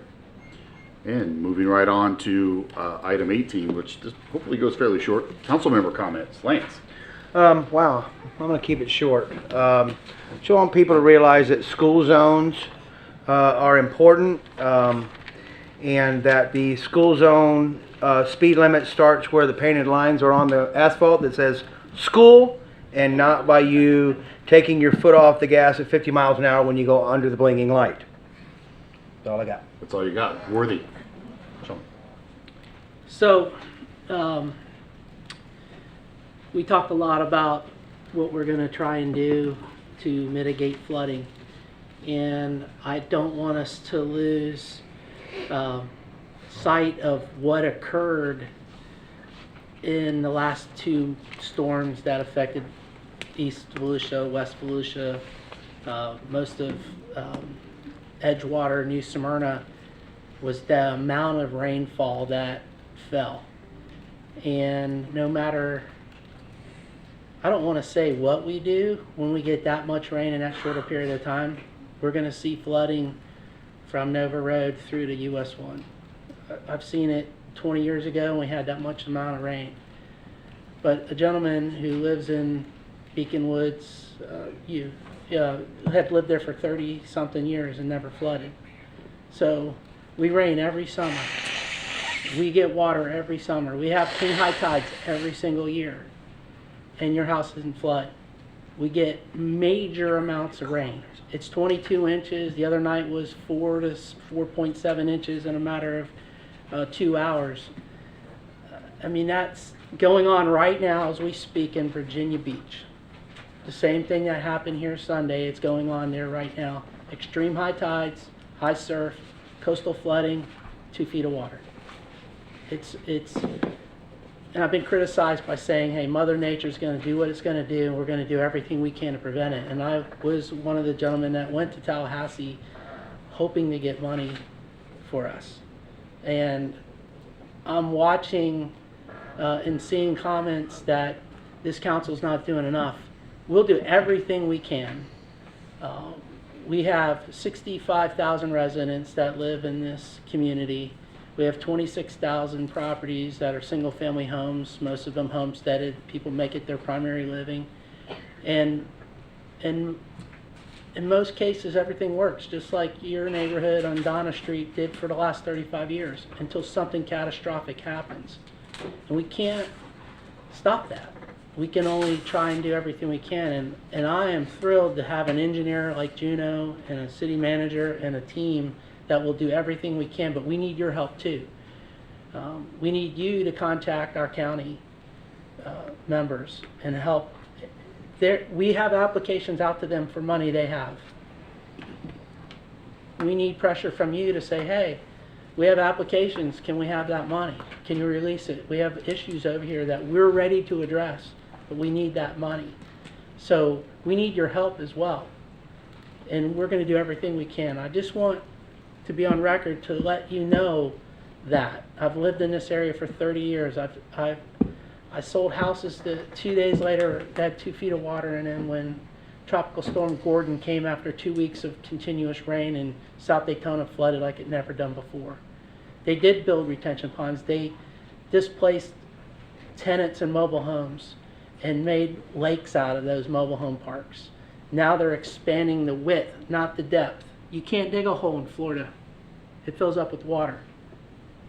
You can make it wider and maybe get more capacity, but you can't just take a single family home and dig a hole in it. It's going to fill up with water right away. So where are you going to put that capacity when 22 inches of rain, that's flooding from Nova Road to US 1? Where are you going to put that water? So we're going to do everything we can. And that's all I've got. Tracy. I want to thank everybody for coming out and talking to us. When we have floodwatering like what we have, it is a very difficult thing to be able to get a full picture other than flooding. We need to hear it from the citizens. You know, we know we get bombarded, but that's our job. That's what we need. We need to be able to hear from you, but also be able to come out and see you, get with our staff, get with us personally. I had a great opportunity to hornswoggle, I guess would be a polite way of saying the city manager. He didn't know that lunch was going to be 3 hours when I put him in the truck and didn't line out. Drove around my district and other districts and going seeing projects and ask questions hands-on. Those are the things that we need to do as councilmen, is to make sure that we see firsthand, but also firsthand of what's happening inside our community. It's not just an email. It's that we're boots on the ground, walking and seeing and going in people's backyards and seeing why a canal is not a canal anymore, but a swamp bed full that has not been maintained. That's what I did last week. So we take that information and we try to go on with that. But that's what we're in process of. It's not a short-term solution, I know. It is very hard and difficult for all of us to get everything that we need and the funding to be able to get us moved forward. But we have things in place, and that's the guidance that I can give you as of right now as council, that we are trying to get things moved forward. And it is going. On other notes here is getting that movement forward. TPO deals with transportation and sidewalks and roads. They also help fund a lot of projects inside the city of Port Orange. One of the hardest things I have as a councilman is time it takes to get something done. And I explain it to people that know my business. It's island time times 10. If you've been in the islands, you know what I'm talking about. But we have sidewalk gaps and multiple years of proposing sidewalk gaps. And I'm happy to tell council that next meeting coming around, we'll be able to hopefully vote on a approval of a vendor to fix the sidewalk gaps on Willow Run, going from Willow Run all the way down and around to Williamson and back up to Town Park. That's been ongoing since before I came on council, and before that it's approximately 6 years. But we have that actually coming up for approval for a sidewalk, that much time. But the beauty of that is 80% of it is paid by other fundings. It doesn't come from the citizen, only 20% does. So those are sometimes the reasons why we wait for different means on projects like this, is that we're not tax burden the citizens for something that the citizens are going to get full 100% rights to. That's a beautiful thing. Lastly is dealing with the citizens. We have events this Saturday. Hopefully you guys can come out and be with us. I'm going to leave one for... No, go ahead. You sure? Yeah, go ahead. Okay. 2 events. One is bright and early in the morning, meeting at Riverwalk at 6 a.m. For a 22-mile walk. I think 5:30 sign up. 5:30 sign up, even earlier. We have one of our officers that, this is the 3rd year? Mm-hmm. 3rd or 4th. 3rd or 4th year. that Jordan Snipes has been running this event on awareness for veterans and PTSDs. I would highly suggest, if you've not been, you don't have to walk the full 22 miles. He has bus and shuttle service. If you give up at mile 1, that's okay. They'll bring you right back to the park. If you're crazy and insane like I did last year, and I've never walked that my whole entire life, I don't think, but I did all 22 miles, and I don't think I'll be able to do that this year. I'm pretty much sure my wife has already said my knee's not going to allow it. But I'm going to start it this year. I'll be there at 5:30 in the morning and walk up to where my knee decides it's not going to be playing anymore. And then right after that, White Park Place, 9 a.m. This is for the citizens that want to understand what's going to happen inside White Park. What we have on the agenda for the bond initiatives, for ideals and suggestions for you to come out and vote on what White Park Place can be transformed into. And that's at 9 a.m. So if you don't want to do the walk, I get it. It's early in the morning. But 9 a.m., please show up so you can actually look at what's being proposed. Reed. I will try to go quickly. I have a couple of things I want to touch on. First off, thank you to everyone who come up as always and spoke. I really appreciate you guys coming forward, not only being here to share your thoughts, but also the kind words you said about staff and about council. A lot of times you get on social media and you see, you can read things and it becomes people versus people instead of people versus a problem. And we saw last week what happens when you pit people against people. And that's not what America is founded on. It's founded on the sharing of ideas and solving problems together. And so I just want to thank all of you for your kind words. Staff hears that. They absolutely hear when you come forward and thank them for being out there doing the job they're doing. And it makes them want to try even harder. So it's an excellent approach by everybody in this room. And it gives me a great sense of pride to represent all of you because of that. So I want to say that. I did want to point out, and Wayne, correct me if I'm wrong, but I believe you just said this to me, the sewer lift station that was brought up in Beacon Woods, that is, their lift station there is actually a sewer one. It is not stormwater. So just again, the more we know, right? He informed me of that. I don't want to be remiss during our consent agenda, all the hard work that staff put in with our contracts with our unions to see all those go through. So thank you to everyone who worked on that. That's no easy task, and it's good to see us continue to move that ball forward. And then finally, I just want to say just a special thank you to everyone. I enjoy every year just seeing how the best in our country, when we remember those that lost their lives back in 9/11. I was in 4th grade, and it changed the trajectory of my life, I'm sure, in ways that I didn't even know at 9-10 years old. But nevertheless, every year I see so many wonderful posts. It doesn't matter who you vote for or where you go to church, or if you go to church, or what kind of car you drive. On that day, we see some of the best in residents, and I enjoy that every year. And so I just always like to reflect on that day. It's a very important day to me annually. And so, just really hope you guys all took time to reflect. So I was the speaker at the local 9/11 memorial event held at Halifax Hospice, and so I'm riding there and reflecting, right? We all do that, especially those of us that are my age.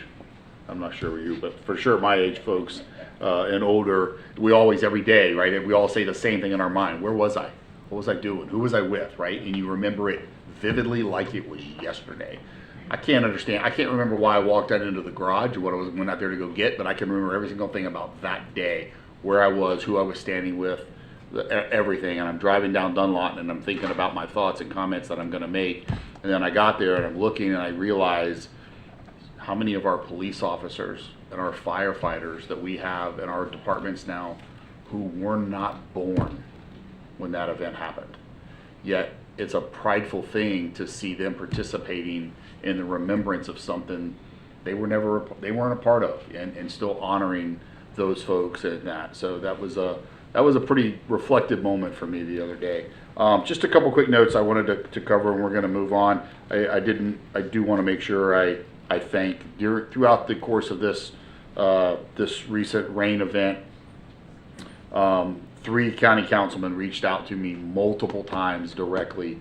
That was Councilman Danny Robbins, Councilman Matt Reinhardt, and Councilman Joe Johansson, offering, hey, what can the county do? What are you seeing? What do we need to talk about? All those different things. And to all of them, I said, we need money. We need money. We need money. What's going on with Transform 386? What's going on with Transform 386? They did exactly what I asked them to do. They got us updates. Our staff members got more updates. I think they probably get updates a lot more regularly anyhow. But I just want to say thank you to those folks for their efforts and to reach out to find out what our city needs. And lastly, I do also want to thank our employees. We ask them to go out and do the impossible sometimes, and a lot of them, they just go do it. They go do the best they can with what they have. And I will tell you, some of them are probably the most frustrated that we have, because they want to move heaven and earth to protect people's homes. And they've tried solutions. Some work, some don't work. And it's always a learning thing. Unfortunately, we would love to not have to learn anymore, so that would be the prayer for sure. All right, moving on. Item 19, city attorney comments. I'm gonna go ahead and let you frame this one for us. Sure. City attorney. Yeah, no problem. So we have one item that's brought to you today. It's a letter of support for the county council. They've requested this of the city. This is on SB 180. I know you guys have heard a lot of that. You've seen my brief on SB 180 for the benefit of the crowd. SB 180 had in it some presumption or some preemptive language that is cause for concern at the local level, in that the county was directly impacted. They actually had an ordinance that was impacted by the preemption that had to be repealed, but in essence, through an emergency provision adopted at the state level, it prevents the cities from adopting local land use regulations that are more restrictive if you have been impacted by these 3 storms. Well, those 3 storms end up covering the entire state. So we ended up getting a letter from the county council after they had adopted a plan to bring forward and support some amendments to SB 180. You've seen in the news some other cities have kind of taken a adversarial approach and an attempt to go the legal route and challenge the SB 180 provisions. The county has taken a more measured approach and will try to support some amendments through the legislative process, and that's what they're asking us to support.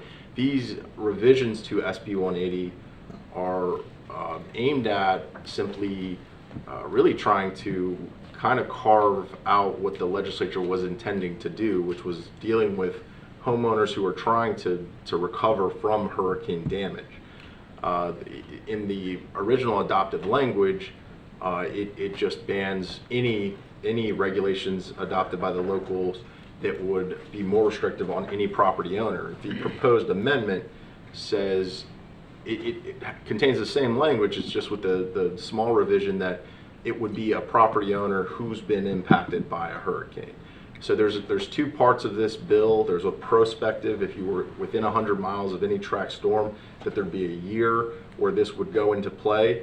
With the revision, though, it would only go into play on actual properties that were damaged by the storm, as opposed to just every property.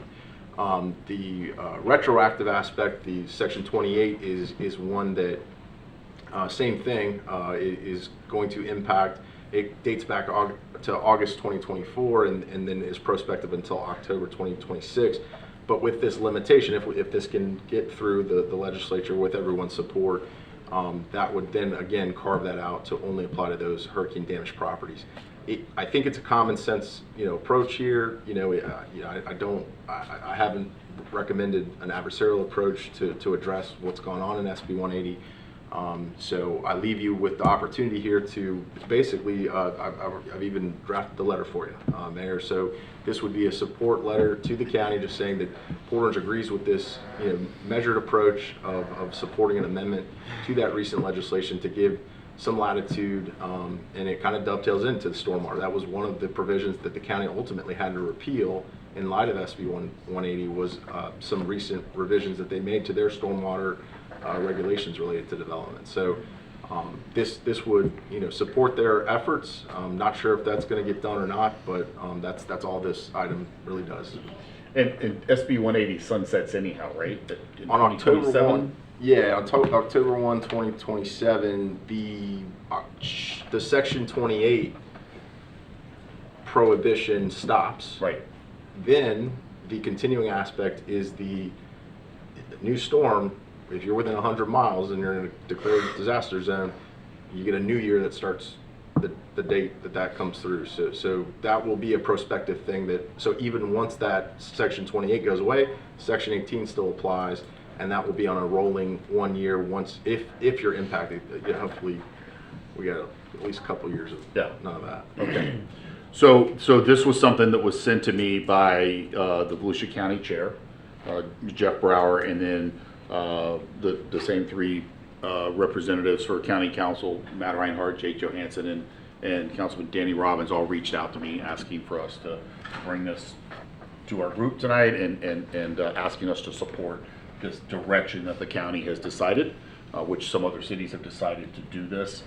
So basically our options are do nothing at all. You guys approve me to sign this letter of support that puts us in line with what the county's doing. Or the one that I absolutely think was a horrible idea would be to get involved in legislation against our state representatives, or start legislation essentially, but the ones that just, what some folks are referring to as sue the government. The ones that just paid us $4.4 million. Right, and so that is the one comment I want to make is that we have an extremely good relationship with our local state representatives. Mm-hmm. None of them don't pick up the phone when we call. They pick it up. They come here. They talk. They communicate regularly with our staff, and I believe we have that kind of a relationship to have these conversations with them, so that when they go back during this legislative session, they understand that the local municipalities are saying to them, "You took too much control away from us here. We need you to. You got to bring this back to us, and you need to give us the ability to do what is best for our residents and our city, because."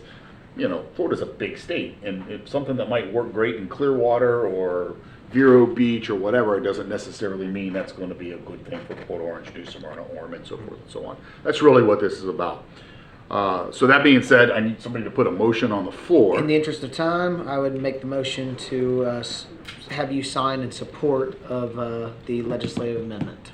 I'll second it. I have a motion and a second. Any other conversation from council on it? No, I've had multiple conversations with a couple of state representatives as well and county council members as well, and I feel this is a great move for us. Sean, anything? No. Okay. Anybody from the public wish to speak to it? No? All right, back to council. Last chance to comment on it. I will have you call the roll actually on this one. Councilman Foley? Yes. Councilman Gifter? Yes. Councilman Green? Yes. Mayor Brooks? Yes. Mayor Stillman?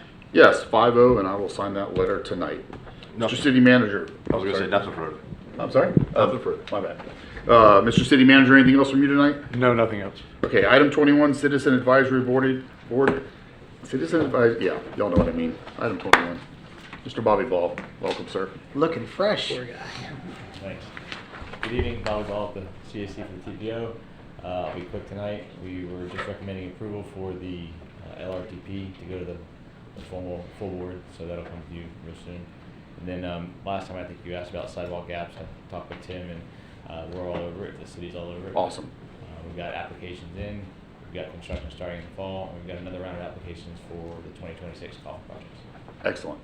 And appreciate you. Since you're standing there, Bobby, at the executive meeting, we just had 4 items, all for Port Orange, different projects that all got approved unanimously at the executive level. They're on tomorrow's agenda, which I'll be at, and they were actually put on consent, which would say that there should be no issue with them, and it's to the tune of about $250,000 in projects for the city. So I'll be looking forward to voting yes on that tomorrow for us. Excellent. Thank you, Bobby. Thanks, Bobby. All right, before we go to item 22, I was thinking we'd take like a 30-40 minute. Yeah, that's what I thought too. Yeah. Yeah, absolutely. And I'm if we ju- could just move it down to the bottom of the agenda. I'm just kidding. This poor gentleman, every single time, and he represents our police pension board and serves our community well. And every time he's on the agenda for anything, he's at the bottom of the agenda. Come on up, Lieutenant Carmen. Item 22, Police Pension Board, 5th member reappointment for Lieutenant Warren Carmen. Summary of this is simple, guys. It's in the notes. Lieutenant Carmen is willing to continue to serve in this capacity. You want to talk us out of it, or? Absolutely not. Appreciate you waiting, by the way. But I will give you updated numbers. Go ahead, rock and roll. Go ahead. So, as of the 12th of this month, and remember we close October 1, our anticipated rate of return was 6.75. The plant is performed at 10.6, and it is valued right now, again, as of the 12th. We went down a little bit today, but just over $77 million. So Awesome. we're working. Excellent work. Appreciate you're willing to serve on that board and manage that plan. Well, I move to renominate Lieutenant Warren Carmen. I'll second it. we have a motion and a second. Anybody else have any comments or questions? No, I just appreciate working with him. He's doing a great job, and he's really on top of it. Appreciate what you do, Warren. Anybody from the public want to talk us out of reappointing him? Good. All right. We're gonna keep it. All in favor signify by saying yay. Yay. Opposed? Aye. Aye. Yay. Any opposed? Like sign. See? You're rehired. Thank y'all. Good Double to see, the pay, Good Warren. to see you as always. Council. No, I said yes. Council committee reports. First two belong to me. General Employee Pension Board, I was not able to make the last meeting. However, the briefing I got was another positive return. It looks like we will make the annual assumed rate of return, probably end up somewhere around 7%. We will, one of the things real quick I just touched on, and we've already mentioned it here before, and I want to remind our city manager, after all of the pension plans close out their fiscal years, I would like to bring back to council just a briefing generally, probably from our finance department, on how they all performed in their investment strategies and stuff. So we can kind of see that. And then also, we still need to have that bigger, broader talk on the assumed rate of returns for each of the three plans. Roundtable of elected officials. We met the other day. Pretty good meeting. A lot of good information. The superintendent of Volusia County Schools gave us an update on how well they're doing, and certainly a lot of pride for them to come out as an A-rated school district. We also, just a general note, JetBlue will be returning service to the Daytona area airport starting December the 14th. Direct flights from Daytona to JFK and also to Boston. So that seemed to make a lot of people pretty excited about that. Let me take a quick look here. Of course, we got an update there from the flooding subcommittee that's headed up by Nancy Miller and Councilman Jake Johansson. And I think that's all for that particular meeting there. Oh, they did have a really interesting, let me just comment on this real quick. They had an interesting presentation about AI for government. And one of the things they are finding out of AI, there's this concept that all these jobs are going to get taken over with AI and business. Everything's going to run on AI. And MIT, and I actually went and fact checked this to see this study. MIT released a study recently that showed that 95% of all of the businesses that have invested in an AI strategy, the strategy has failed or failed to yield a return value on the AI strategy, and that they're finding that the consumers are not as committed to the AI thing. Now, the AI is a learning process. So, but what they're seeing is that they're not seeing that return on investment as much as they really thought was going to be there. That being said, they're not saying that AI isn't going to be a huge part of our lives moving forward. It certainly is, but I thought that was a pretty interesting thing. So, Art House. Yeah, so Art House numbers for the month of August. 1,793 people walked through their doors. And I just have to tell y'all, 1,793 people visiting Art House in our main central area of Port Orange is a huge number, because people are coming here to look at the exhibit and then they spread out and they go into our community generally with their families, having to the restaurants, new places as far as ice creams, frozen bowl, right down the street, But, it's a beautiful thing to have Art House here. September 26th, not this Friday, but Friday coming up, is the Volusia Arts Educator Exhibit. So that's going to be from 5:30 to 7:30. Come and see Volusia County art educators display their work.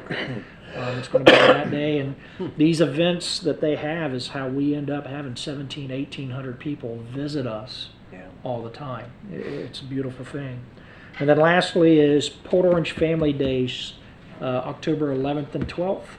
We have the chalk art contest that everybody gets to come down and judge.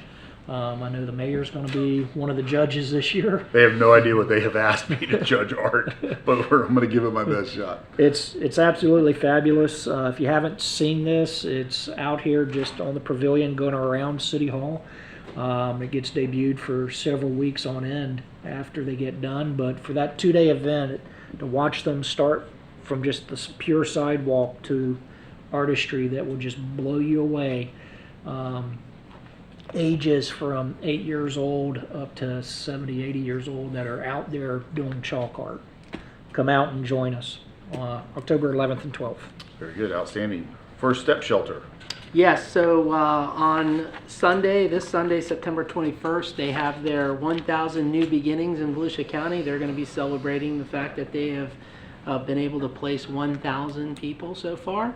And that is from 1 to 4. They'll have 2 presentations, one at 1:30 and one at 3 o'clock, and the public is welcome to go out there. And some great things are happening out there for people that are, First Step Shelter, helping them get back on their feet and finding a place to live instead of on the street. So good things are happening there. I'll get into their budget on the next meeting in respect of time. Have some good numbers for you there. Chamber of Commerce. Move right into that. Yeah, I think right ahead. Christy Johansson stole. She did a most all your fantastic information. job. I just do want to let everyone know that they have an event the fourth Thursday of every month called Coffee and Connections. They have it out at Copperline, and they invite any business, even if you're not a member of the chamber, to come out and share what you do and meet chamber members. And of course, their annual appreciation event is next Wednesday. And they have a great event going on the 18th of this week. It's called Develop You, and it's focused on AI, made simple. So there's some good things going on, some new leadership there. Yeah. Anything else to come before us? All right. If not, reminder tomorrow night, 5:30 for second reading of the final budget. Guys, have a good night.